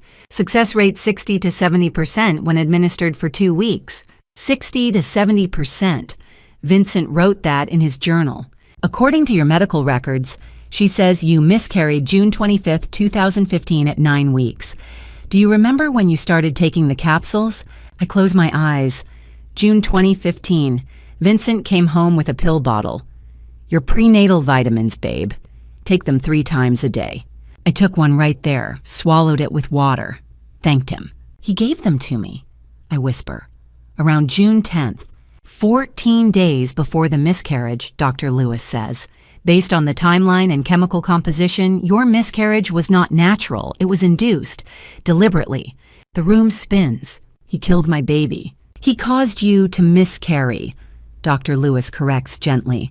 That's the terminology we'll use in court. D.A. Whitman leans forward. Rachel, Dr. Palmer didn't just implant an IUD without consent. He ended your pregnancy using a method designed to look natural. That's assault. That's criminal mistreatment. And potentially attempted murder. The capsules could have caused hemorrhaging sepsis organ failure. You could have died. I stare at her. I'd never thought about that. I only remembered the pain. The blood. Vincent holding my hand in the ER telling me it wasn't my fault. It was him. Why didn't the ER doctor figure it out, I ask. Because miscarriages are common, Dr. Lewis says. 10 to 20% of pregnancies. The ER ran standard blood work. They don't test for herbal supplements. You came in with symptoms consistent with spontaneous abortion. Your partner was a licensed OB/GYN. There were no red flags. He planned it that way. Yes, D.A. Whitman says. He did. Silence, the hum of ventilation, phones ringing in the hallway. Rachel, D.A. Whitman says, do you remember Vincent giving you those capsules? Physically handing them to you. I picture it. Our apartment. Vincent in the kitchen, smiling, holding the bottle. Make sure you take them 3 times a day, okay? They're important. I remember, I say. He watched me take the first one. D.A. Whitman nods. Good. That establishes he personally administered the substance. What happens now? We build the case. We have the journals, the capsules, your testimony, Catherine Palmer's testimony about his pattern, Amanda Collins and the financial fraud, the IUD and fabricated records. She ticks them off. This is one of the most well-documented abuse cases I've seen. So you can convict him. I believe we can. But Rachel... She pauses. You need to prepare yourself. Vincent Palmer is a respected doctor. He has money. He'll hire the best defense attorney in the state. And they're gonna come after you. What do you mean? They'll try to discredit you. Say you're lying, emotionally unstable, fabricating evidence because you're angry about a divorce. They'll play those recordings, the ones where you're crying desperate. They'll tell the jury you're not reliable. My stomach turns. But the journals are powerful. But the defense will argue they're fiction, creative writing, that Vincent was writing a novel not documenting crimes. That's insane. That's defense strategy. I'm telling you this because I don't want you blindsided. The trial will be brutal. You'll sit in that courtroom and listen to his lawyers call you a liar. You'll relive every moment of abuse in front of a jury, and you'll have to do it without breaking down. I can do it. I know. She looks at me with something like respect. But if it becomes too much, you tell me. We'll take a recess, get you support. You're not alone. Outside, I lean against the brick wall, trying to breathe. Detective Walsh is beside me, steady, silent. He killed my baby, I say. I know. And then he comforted me, told me it wasn't my fault. I know. How does someone do that? Walsh doesn't answer. There is no answer. She pulls out her phone. I'm calling Dr. Harper, your therapist. I'm fine.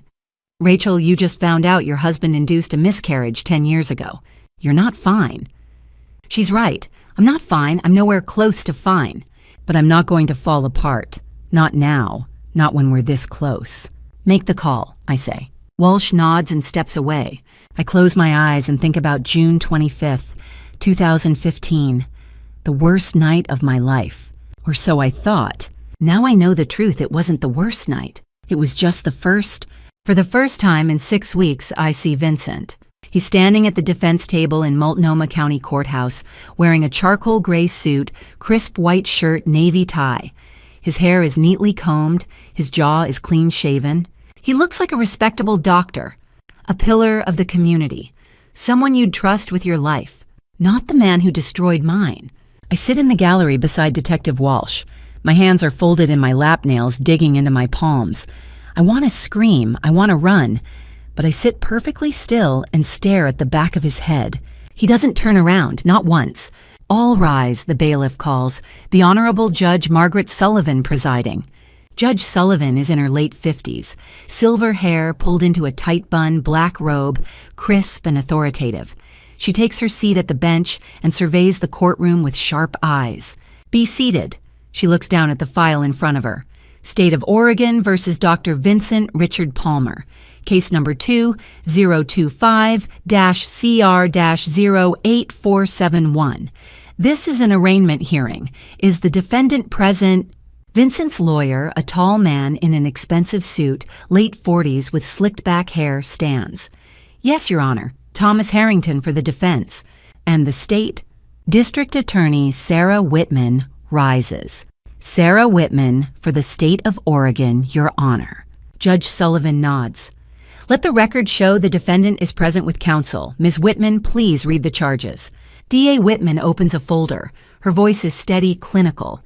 The State of Oregon charges Dr. Vincent Richard Palmer with the following.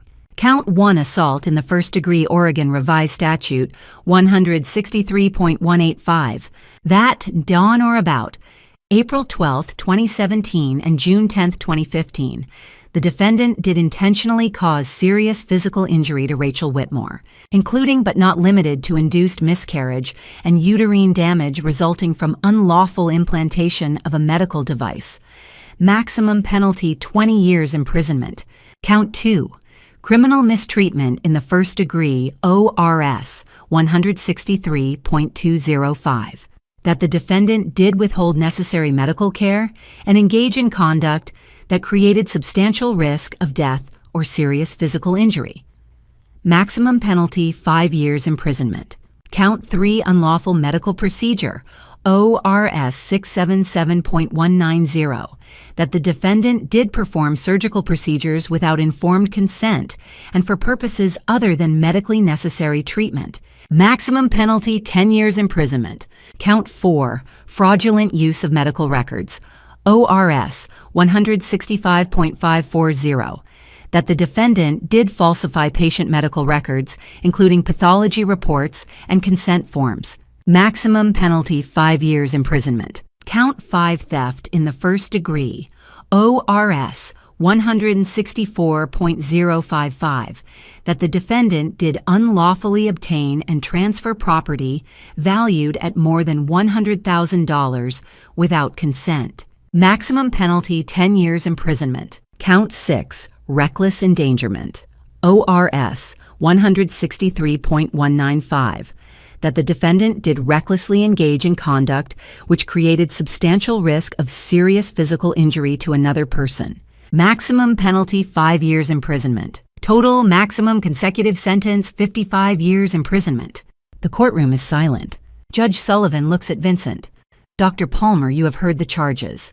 How do you plead?" Vincent stands. His voice is calm, steady, like he's discussing a patient's lab results. "Not guilty, Your Honor, on all counts." I feel something crack inside me. Thomas Harrington steps forward. "Your Honor." The defense moves to dismiss counts 1, 2, and 6 on the grounds of insufficient evidence. The so-called journals presented by the prosecution are hearsay and inadmissible. They constitute creative writing, personal reflections with no evidentiary value. My client is a doctor. He takes notes. He writes. None of this proves criminal intent. D. A. Whitman stands. Your Honor, the journals are admissible under Federal Rule of Evidence 800, 1D, 2. The party admission exception. These are not third-party statements, they are Dr. Palmer's own words written in his hand, corroborated by physical evidence, including the capsules recovered from his office, which match the formulas documented in the journals, and the IUD with serial number N4792B, which corresponds to the disposal log signed by Dr. Palmer on April 12, 2017. We also have expert testimony confirming the handwriting is his. This is not hearsay, this is a confession. Harrington's jaw tightens. Your Honor, even if the journals are admitted, they do not prove that Dr. Palmer administered any substance to Ms. Whitmore. They do not prove he implanted an IUD without consent. At best, they suggest hypothetical scenarios. They detail specific dates, substances, and outcomes. D.A. Whitman interrupts, including the exact date of Ms. Whitmore's miscarriage and the exact serial number of the IUD removed from her body. That's not hypothetical. That's documentary evidence of premeditated assault. Judge Sullivan raises a hand. Enough. The motion to dismiss is denied. The journals combined with physical evidence and expert corroboration are admissible. The jury will determine their weight. She looks at Harrington. Anything else, Mr. Harrington? Yes, Your Honor, we request bail. Dr. Palmer is a respected physician with deep ties to the community. He has no prior criminal record. He is not a flight risk. D.A. Whitman stands again. Your Honor, the defendant has already demonstrated flight risk. He was unaccounted for 6 weeks following the initial investigation. He transferred over $300,000 to offshore accounts. He has documented plans to relocate to San Francisco. We request he be held without bail. Judge Sullivan considers. Bail is set at $1 million, cash or bond. Dr. Palmer will surrender his passport and submit to GPS monitoring if released. Trial date is set for December 1st, 2025. Next hearing, November 20th for pretrial motions. She bangs the gavel. As the bailiff leads Vincent away, he finally turns. His eyes find mine across the courtroom. He doesn't look angry. He doesn't look afraid. He looks bored. Like this is all just an inconvenience, a minor delay in his schedule. I stare back at him, and I think, you're not getting away with this. Outside the courthouse, reporters swarm. Cameras flash, microphones thrust forward. Ms. Whitmore, how do you feel about the charges? Do you believe Dr. Palmer will be convicted? What do you say to people who claim you're fabricating evidence? Detective Walsh steers me past them, her hand firm on my elbow. But I hear it, Thomas Harrington's voice smooth and practiced, just loud enough to carry. My client is innocent. Miss Whitmore is a woman scorned, suffering from severe emotional distress. We have evidence recordings, testimonies proving she is mentally unstable. The truth will come out at trial. I freeze. Walsh pulls me forward. Don't listen, keep walking. But the words echo in my head. Mentally unstable. He's going to use the recordings, the ones where I'm crying, where I sound desperate. He's going to make me the villain. The courtroom is colder than I expected, or maybe it's just my body going numb every time I hear Vincent's voice. He sits at the defense table, Thomas Harrington beside him, both of them in dark suits looking calm, composed, like this is just another day at work. I sit behind D.A. Whitman, hands folded in my lap, trying to breathe. All rise. Judge Sullivan enters. We sit. The jury files in 12 faces I've studied for days. 7 women, 5 men. Ages ranging from mid-20s to late 60s. I wonder which ones believe me. Which ones think I'm lying? Ms. Whitman. Judge Sullivan says, your opening statement. D.A. Whitman stands. She walks to the center of the courtroom facing the jury. Ladies and gentlemen, this is a case about control. About a man who used his medical expertise, his authority, and his marriage to systematically destroy the woman he claimed to love. Over the course of 12 years, Dr. Vincent Palmer manipulated 2 women, Catherine Palmer and Rachel Whitmore. He lied to them. He drugged them. He stole from them. And he documented every moment in handwritten journals as if his crimes were scientific experiments. She gestures to the evidence table, journals, capsules, the IUD disposal log. You will hear testimony from Dr. James Mitchell, who discovered an IUD embedded in Ms. Whitmore's uterine wall, a device she never consented to. You will see the disposal log signed by Dr. Palmer on April 12, 2017, the same day as Ms. Whitmore's surgery. You will read his own words, IUD successfully implanted, are unaware. and you will hear from forensic experts who will confirm that Dr. Palmer induced Ms. Whitmore's miscarriage in 2015 using a combination of herbal supplements designed to look like prenatal vitamins. She pauses, letting it sink in. The defense will try to tell you this is a story about a woman scorned, that Ms. Whitmore is unstable, emotional, unreliable. But the evidence doesn't lie. The journals don't lie. And by the end of this trial, you will see Dr. Vincent Palmer for what he truly is, a predator in a white coat. She sits. Harrington stands, slow, deliberate. Ladies and gentlemen, my client is a doctor, a healer, a man who has dedicated his life to women's health. And now he sits accused of crimes he did not commit based on the word of a woman who has every reason to lie. He looks at me. Rachel Whitmore is not a victim. She is a woman who, after discovering her husband's affair, fabricated a story to destroy him. You will hear recordings, 40 hours of them, of Miss C. Whitmore crying, screaming, accusing my client of things that never happened. You will hear testimony from her own friends that she was emotionally volatile, prone to exaggeration.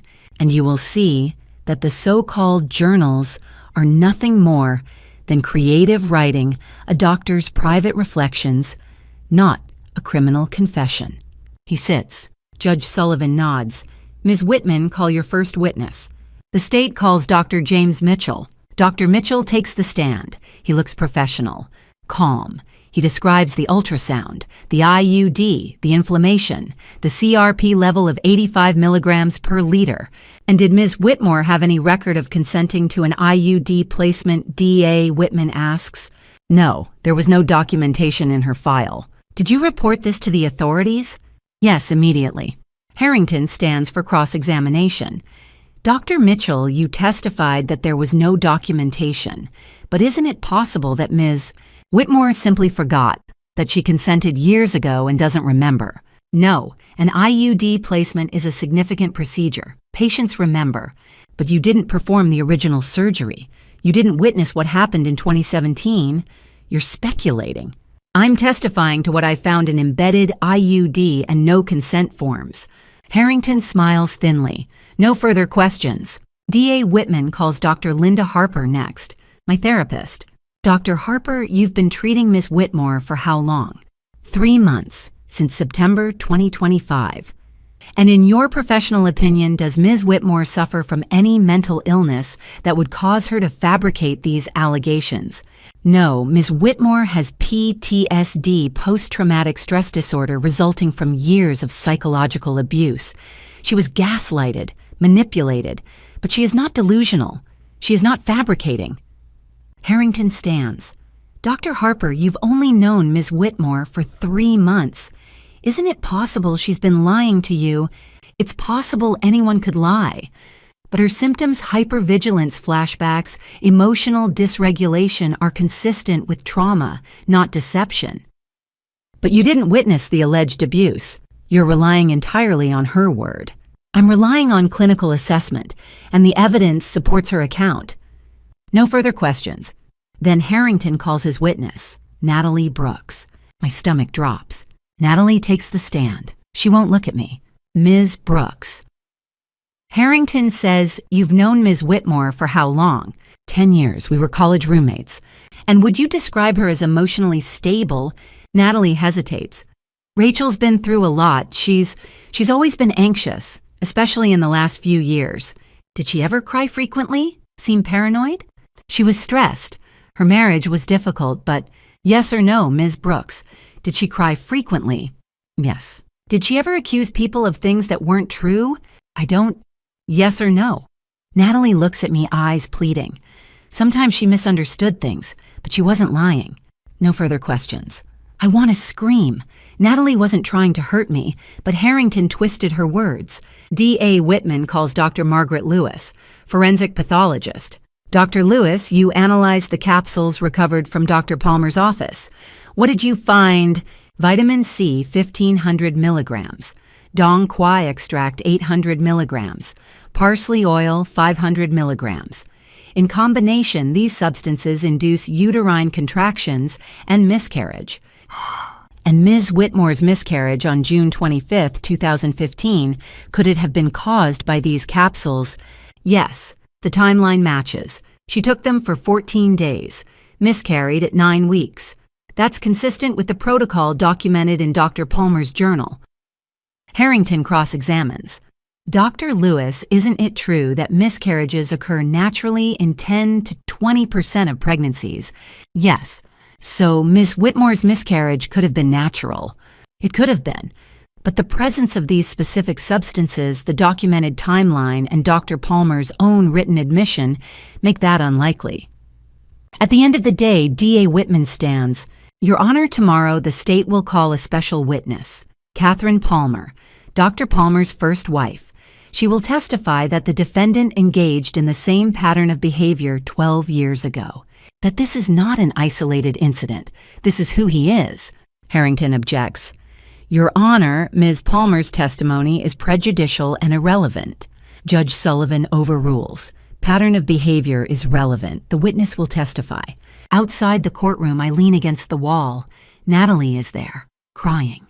Rachel, I'm so sorry. He twisted everything I said. I didn't mean... I know, I say quietly. It's not your fault, but I feel hollow, watching my friend be used against me. Detective Walsh touches my shoulder. Tomorrow, Catherine testifies. The jury will see the pattern. Hang in there.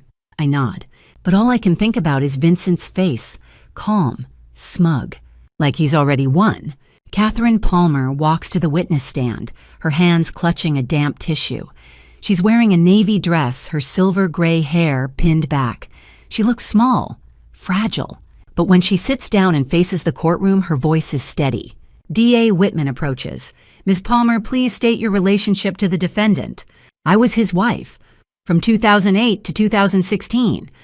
And during those 8 years, did Dr. Palmer ever discuss having children with you? Yes, constantly.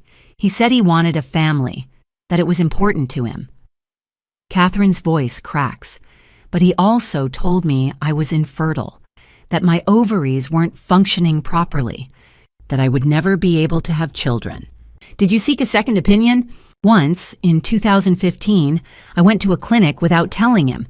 They ran tests. Everything came back normal. She pauses. When I told Vincent, he said I was being paranoid, that I didn't trust him. He made me feel so guilty I never went back. And after your divorce, did you remarry? Yes, in 2017. Do you have children? Catherine nods. 2, a son 7, a daughter 5. A murmur runs through the courtroom. So Dr. Palmer lied to you about your fertility? Yes. D.A. Whitman walks to the evidence table. Ms. Palmer, during your marriage, did Dr. Palmer control your finances? Yes. He said it was easier if he managed everything. I had an allowance $200 a week for groceries and personal expenses.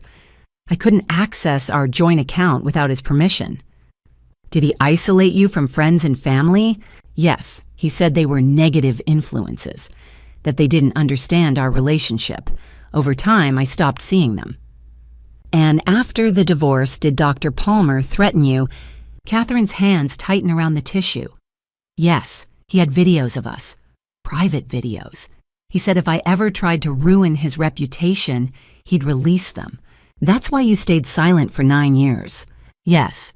D.A. Whitman turns to the jury. Ms. Palmer, do you see any similarities between what Dr. Palmer did to you and what he's accused of doing to Rachel Whitmore?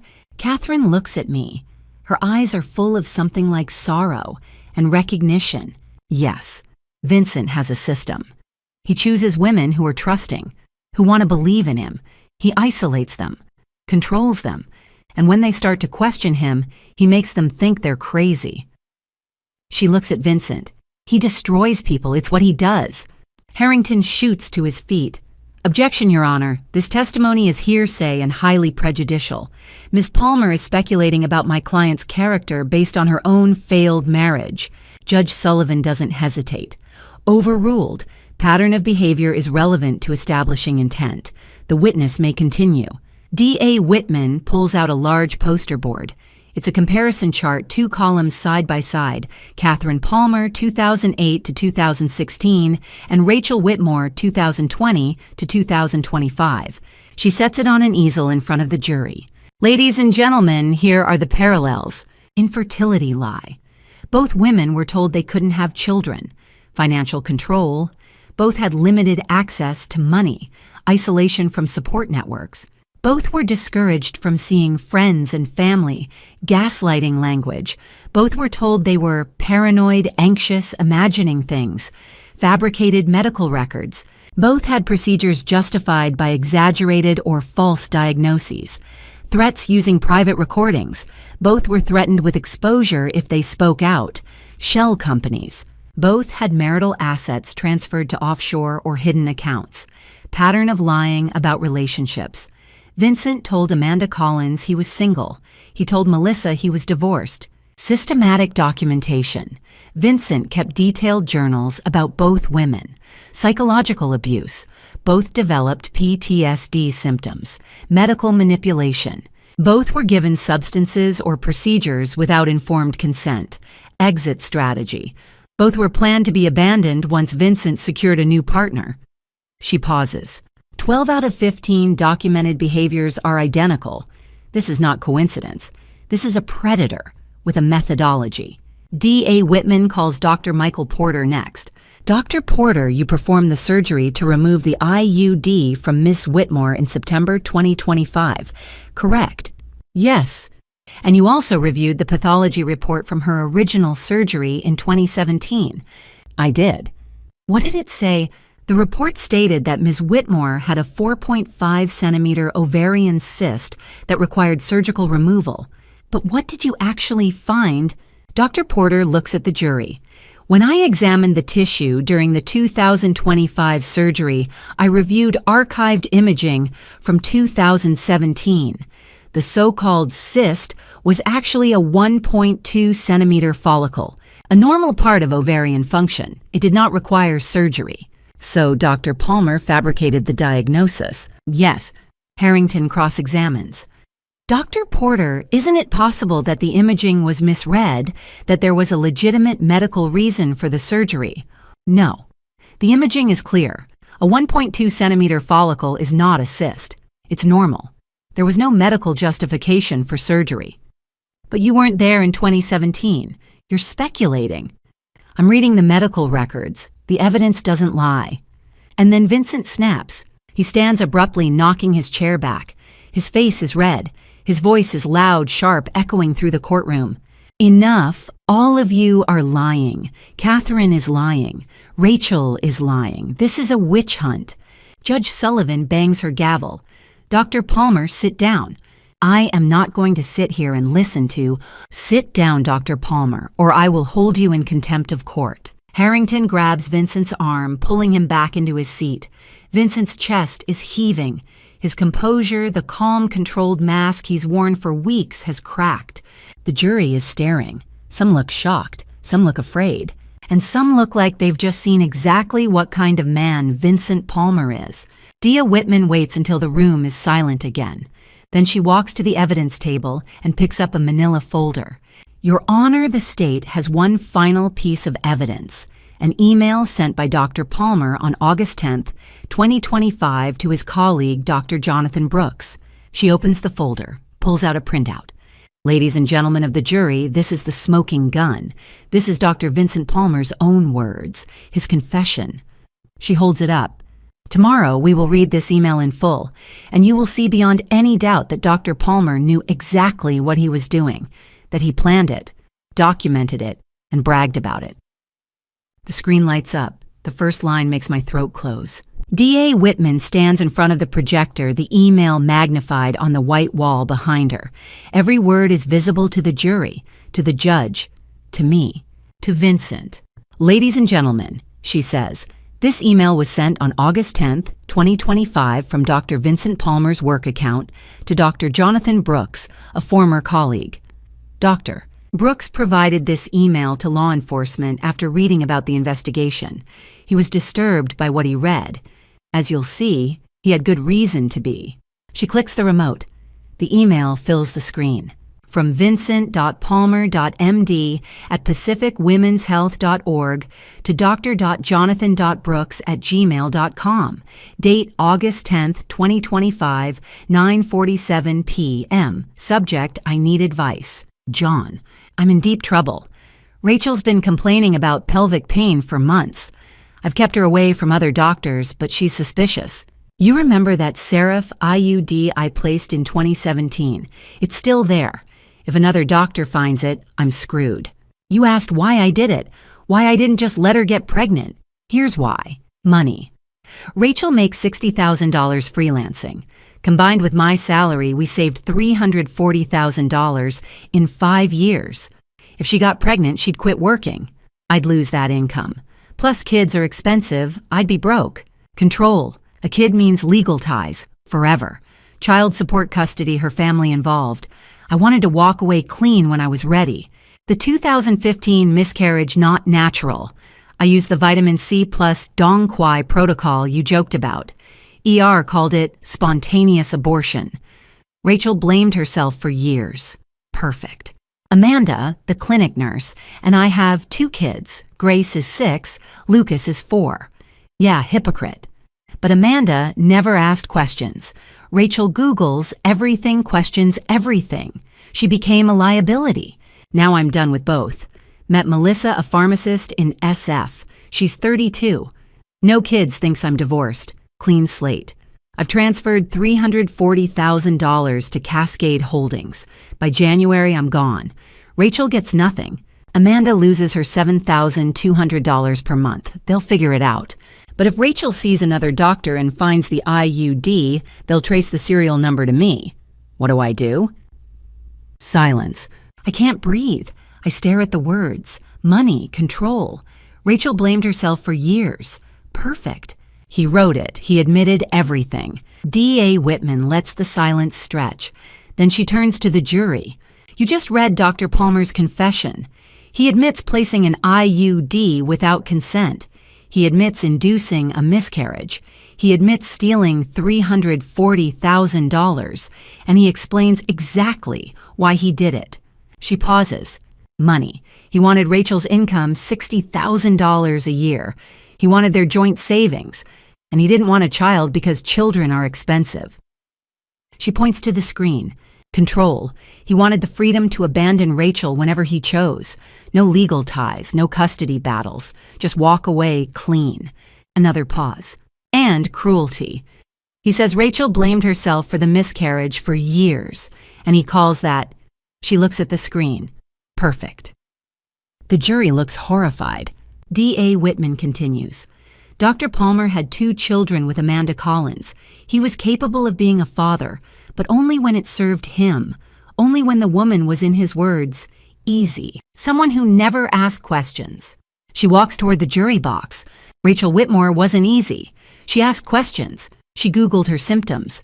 She wanted a second opinion, so Dr. Palmer made sure she could never have children. He made sure she would stay dependent on him. And when she became too much trouble, he planned to take everything and disappear. Harrington stands. Objection, Your Honor. The prosecution is editorializing. This email could be Mr. Harrington. Judge Sullivan interrupts. Your client wrote, and I quote, I used the vitamin C plus Dong Quai protocol. He wrote, Rachel blamed herself for years. Perfect. He wrote, I've transferred $340,000 to Cascade Holdings. These are not editorials. These are facts. Objection overruled. Harrington sits. His face is red. D.A. Whitman clicks to the next slide. Digital Forensics Report, Oregon State Crime Lab. The email was sent from Dr. Palmer's office computer at Pacific Women's Health Clinic. The IP address metadata and server logs have been verified. Dr. Brooks provided sworn testimony that he received this email and did not alter it. This is authentic. She turns back to the jury. Let me read the key parts again, because I want you to understand what Dr. Palmer did and why. She reads slowly. Money. Rachel makes $60,000 freelancing. If she got pregnant, she'd quit working. I'd lose that income. She looks up. Dr. Palmer didn't want Rachel to have a child because it would cost him money. He valued his bank account more than her right to motherhood. She keeps reading. Control. A kid means legal ties. Forever. I wanted to walk away clean when I was ready. Another pause. He wanted the option to abandon her. No consequences, no responsibilities. So he made sure she couldn't get pregnant. He took away her choice, her future, her body. She reads the final damning line. The 2015 miscarriage not natural. I used the vitamin C plus Dong Quai protocol. Rachel blamed herself for years. Perfect. The courtroom is silent. Catherine Palmer is crying in the gallery. One of the jurors, a woman in her 40s, has her hand over her mouth. D.A. Whitman holds up the email. This is not speculation. This is not hearsay. This is Vincent Palmer's own words, his own admission of guilt. He destroyed Rachel Whitmore's body, her finances, and her trust, and he thought he would get away with it. She looks at Vincent, but he made one mistake. He wrote it down. He confessed. And now you, the jury, have seen the truth. Vincent is pale. His hands are flat on the table, shaking. Harrington whispers something to him. Vincent shakes his head, jaw clenched. D.A. Whitman turns to Judge Sullivan. Your Honor, the prosecution rests. Judge Sullivan nods. Mr. Harrington, the defense may begin tomorrow at 9 a.m. Court is adjourned. The gavel bangs. Outside, Detective Walsh touches my shoulder. That was it. The smoking gun. I nod, but I can't speak. Catherine walks over, eyes red. Rachel, I'm so sorry. I needed to hear it, I say. I needed to know it wasn't in my head. She squeezes my hand. D.A. Whitman joins us. Tomorrow Harrington will try to salvage this, but that email sealed Vincent's fate. Will the jury convict, I ask. I think she says they already have. That night, I lie awake in Natalie's guest room. I keep replaying the email. Money, control. Rachel blamed herself for years. Perfect. For 10 years, I thought I failed. That my body was broken. That I wasn't strong enough to carry a child. But it wasn't me, it was him. He poisoned me. He took away my chance at motherhood, and he called it perfect. The jury had been deliberating for 5 hours. Every minute felt like a year. I sat in the courtroom, hands folded on my lap nails, digging into my palms so hard I thought I might draw blood. D.A. Sarah Whitman sat beside me, her expression calm, but focused the kind of calm that comes from years of experience. Detective Rebecca Walsh sat one row behind arms-crossed eyes fixed on the jury room door. Catherine Palmer sat to my left, her fingers interlaced with mine. We hadn't spoken since the jury left, but we didn't need to. We both knew what was at stake. Vincent sat at the defense table, flanked by Thomas Harrington. He looked composed. Too composed.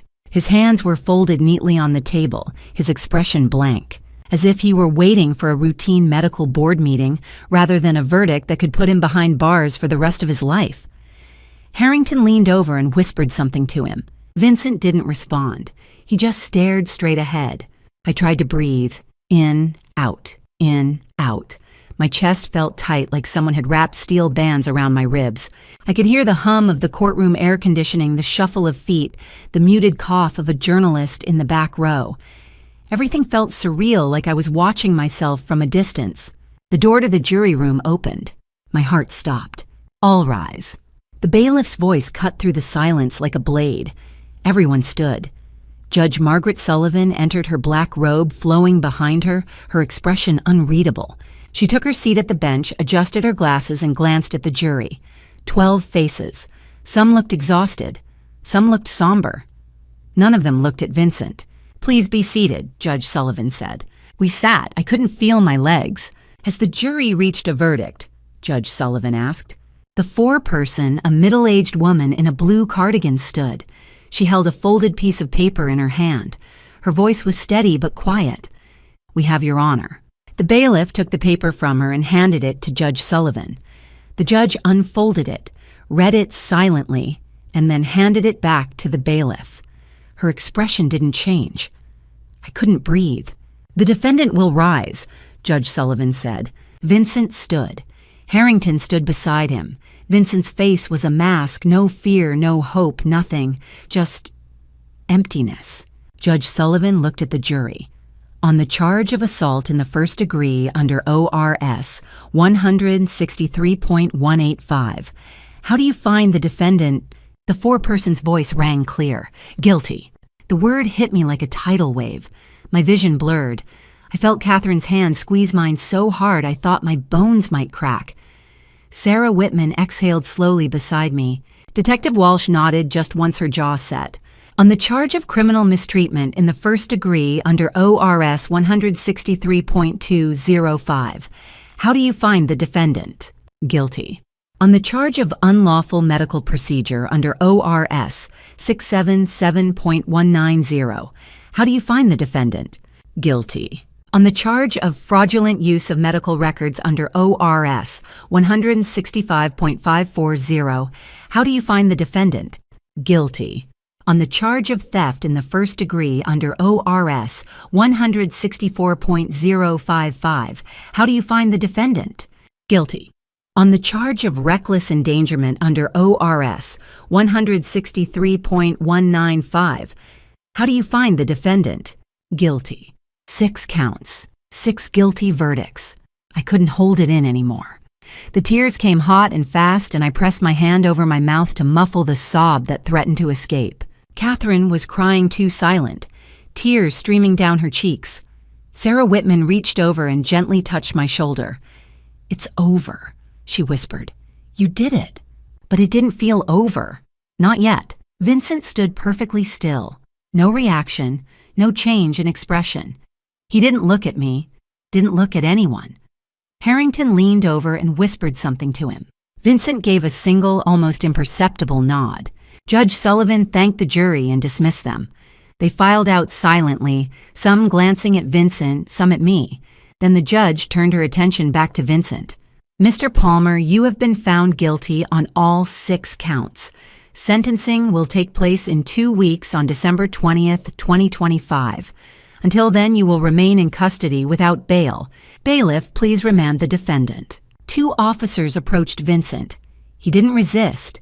They placed handcuffs around his wrists, and for the first time I saw a flicker of something in his eyes, anger maybe, or defiance. As they led him toward the side door, he stopped and turned his head. His gaze locked onto mine, and then he said it. "You'll never have a child, Rachel. I made sure of that." The words hung in the air like poison. I felt my stomach drop, felt the room spin. Catherine gasped. Sarah Whitman shot to her feet. "Your Honor!" Judge Sullivan slammed her gavel. "Remove the defendant, now!" The officers pulled Vincent away, but his eyes stayed on me until the door closed behind him. And then he was gone. 2 weeks later, December 20th, 2025, the sentencing hearing was smaller, quieter. Fewer reporters, fewer spectators. But the weight of it was just as heavy. I sat in the front row again, flanked by Sarah Whitman and Detective Walsh. Catherine sat behind me, along with Amanda Collins, who had come forward after the trial to testify in the civil case. We didn't speak much. We didn't need to. Vincent was brought in wearing an orange jumpsuit, wrists and ankles shackled. He didn't look at me, didn't look at anyone. He just stared at the floor as the officers guided him to his seat. Judge Sullivan entered, and we rose. She took her seat, opened a file, and looked directly at Vincent. Dr. Vincent Palmer. She began, her voice firm and steady. "You have been convicted of 6 felony counts. Before I impose your sentence, do you have anything to say?" Harrington stood. "Your Honor, my client wishes to reserve his right to appeal and will not be making a statement at this time." Judge Sullivan nodded. "Very well." She adjusted her glasses and began reading from the sentencing document. "On the charge of assault in the first degree, you are hereby sentenced to 15 years in the Oregon State Penitentiary." My breath caught. 15 years. It was more than I dared to hope for. "On the charge of unlawful medical procedure, you are hereby sentenced to 8 years to run consecutively. On the charges of criminal mistreatment in the first degree, fraudulent use of medical records theft in the first degree, and reckless endangerment, you are hereby sentenced to a combined total of 4 years to run concurrently with the previous sentences." She paused, letting the numbers sink in. Your total sentence is 27 years in the Oregon State Penitentiary. You are also ordered to pay $280,000 in criminal restitution to Ms. Rachel Whitmore for medical expenses, counseling, and related costs. She looked up at Vincent. Additionally, the Oregon Medical Board has permanently revoked your medical license. You are prohibited from practicing medicine in any capacity, and your name will be reported to the National Practitioner Data Bank, ensuring you will never be licensed in any state again. She leaned forward, her voice dropping but carrying a steely edge. Dr. Palmer, you abused your medical knowledge, your position of trust, and the love of your wife to systematically destroy her life. You stole her ability to have children. You stole her financial security. You stole years of her life. You are a danger to every woman who crosses your path. 27 years is the minimum you deserve. I hope you spend every day of it reflecting on the harm you have caused. She slammed the gavel. This court is adjourned. The officers moved to take Vincent away. He stood slowly, his face still blank. But as he turned toward the door, he looked back one last time. His eyes found mine across the courtroom, and then he was gone. Sarah Whitman stood and turned to me. It's over, Rachel. You won. I nodded, but I couldn't speak. I felt hollow, relieved, exhausted. Catherine reached over and hugged me tightly. You did it, she whispered. You stopped him. Detective Walsh shook my hand. If you ever need anything, you call me, anytime. I thanked them all. But as I walked out of the courthouse into the cold December air, I realized something. Vincent was right about one thing. I would never have a child the way I dreamed. Not biologically. But he didn't get to decide my future. Not anymore. I would rebuild. I would heal, and I would make damn sure no other woman had to go through what I did. 2 weeks. 2 weeks since I heard the words, 27 years. 2 weeks to learn how to breathe again. I stood on the courthouse steps on December 20th, 2025, watching Vincent Palmer disappear into a police van, shackled and silent. His final words echoed in my mind for days. You'll never have a child. I made sure of that. For a while, I believed him. But then I realized something. He was wrong. Vincent took my ability to have biological children. He took 10 years of my life, my trust, my health. But he didn't take my future. That was still mine. 3 days after sentencing, the court seized all assets held by Cascade Holdings, LLC. The house at 680 Riverside Drive, the one Vincent secretly transferred in July 2025, was returned to me. The joint savings account drained to $2,847 by 47 wire transfers over 5 years was restored to $340,000. I received $280,000 in criminal restitution and won an $850,000 civil judgment for emotional distress and loss of reproductive capacity. Total assets approximately $2.15 million.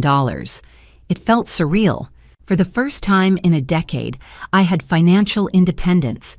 I sold the house at 680 Riverside Drive. I couldn't live there anymore. Couldn't walk through those rooms without remembering. I bought a one-bedroom apartment in southeast Portland near Hawthorne District with big windows and hardwood floors. It was quiet, clean, and mine. I started therapy with Dr. Linda Harper, the psychologist who testified at Vincent's trial. She diagnosed me with PTSD stemming from prolonged emotional abuse, medical coercion, and gaslighting. The first few sessions were brutal. I cried for hours, couldn't sleep, couldn't silence Vincent's voice in my head. Dr. Harper was patient.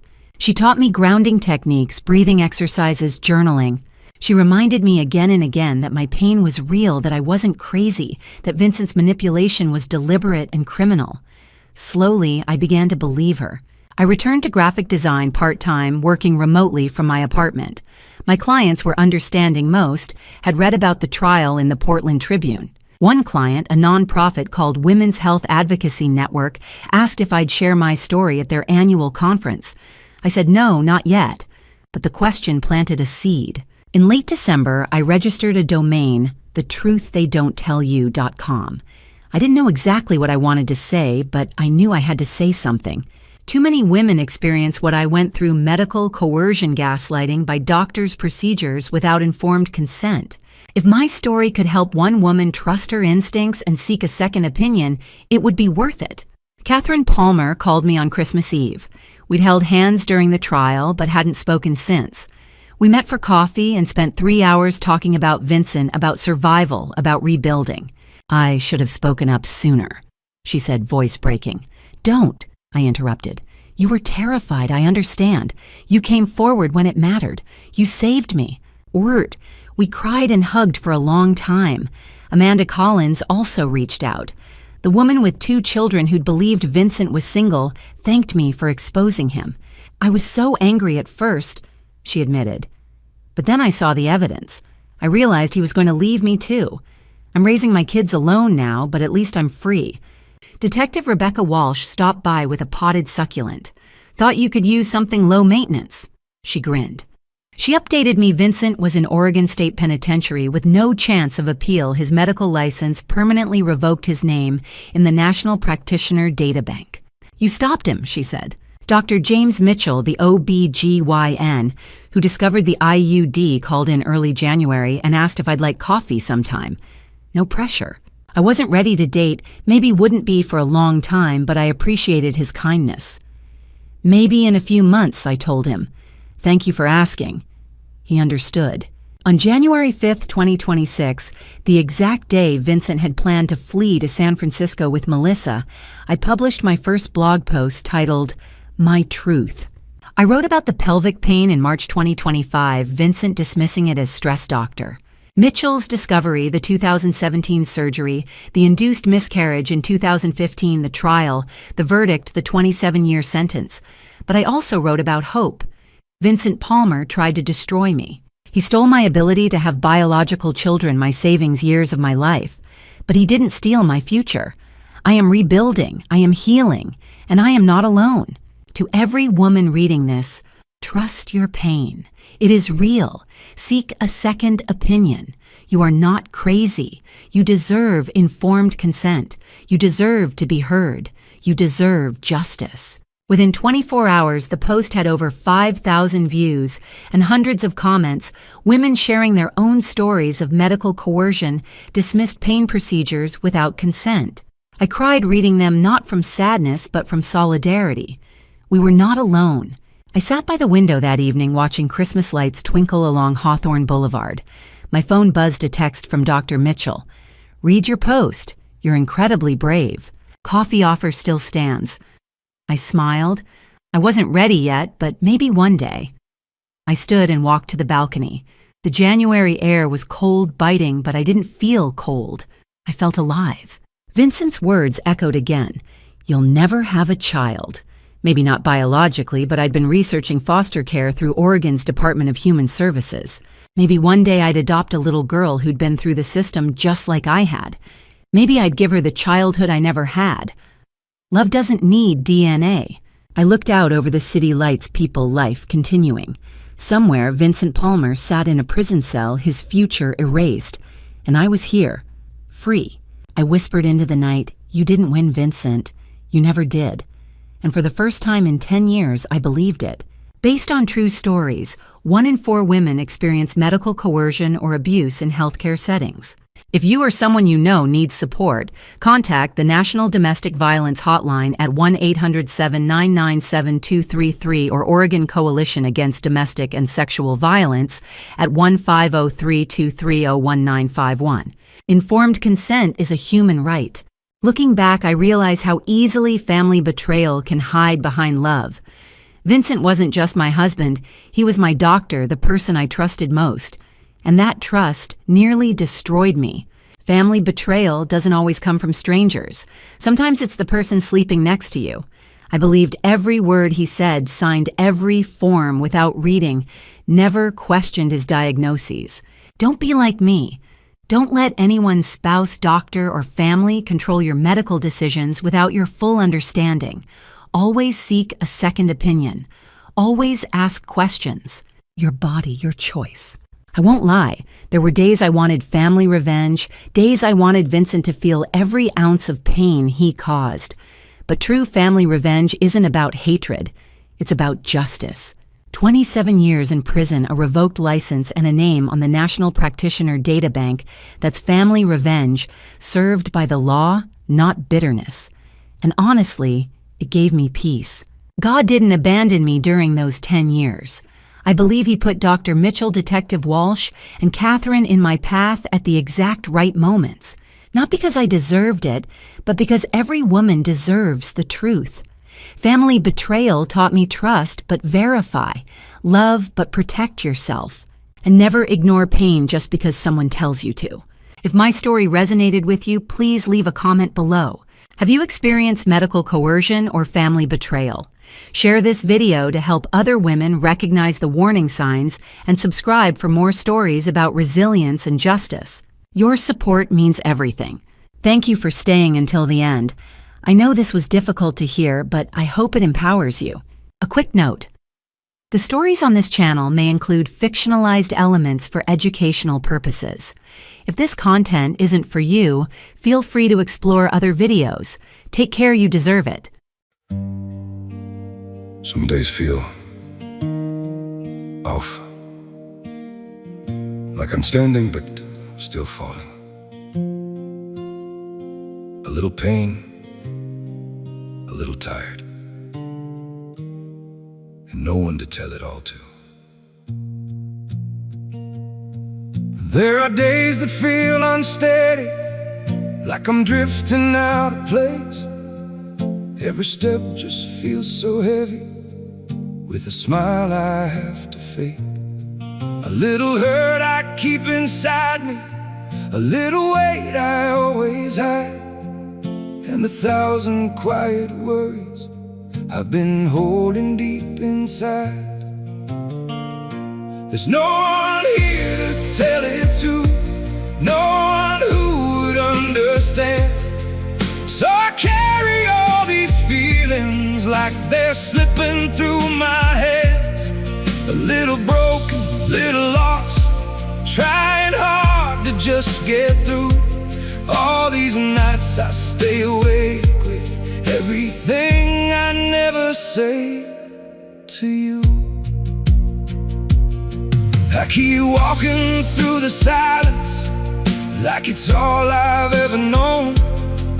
Every crowded room reminds me how it feels to be alone. There's no one here to tell it to, no one who would understand. So I carry all these feelings like they're slipping through my hands. A little broken, little lost, trying hard to just get through. All these nights I stay awake with everything I never say to you.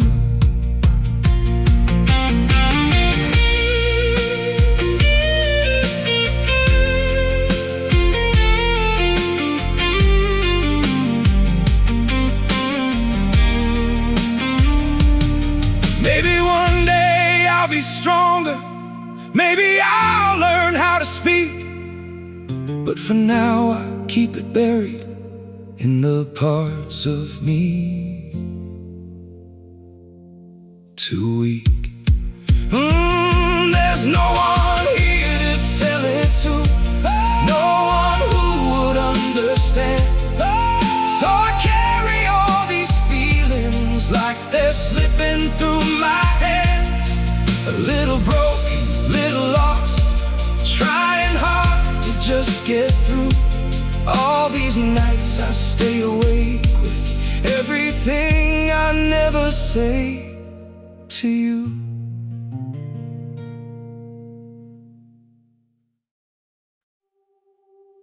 I'm freezing, I'm bleeding, slowly fading away. But don't worry, I'm fine.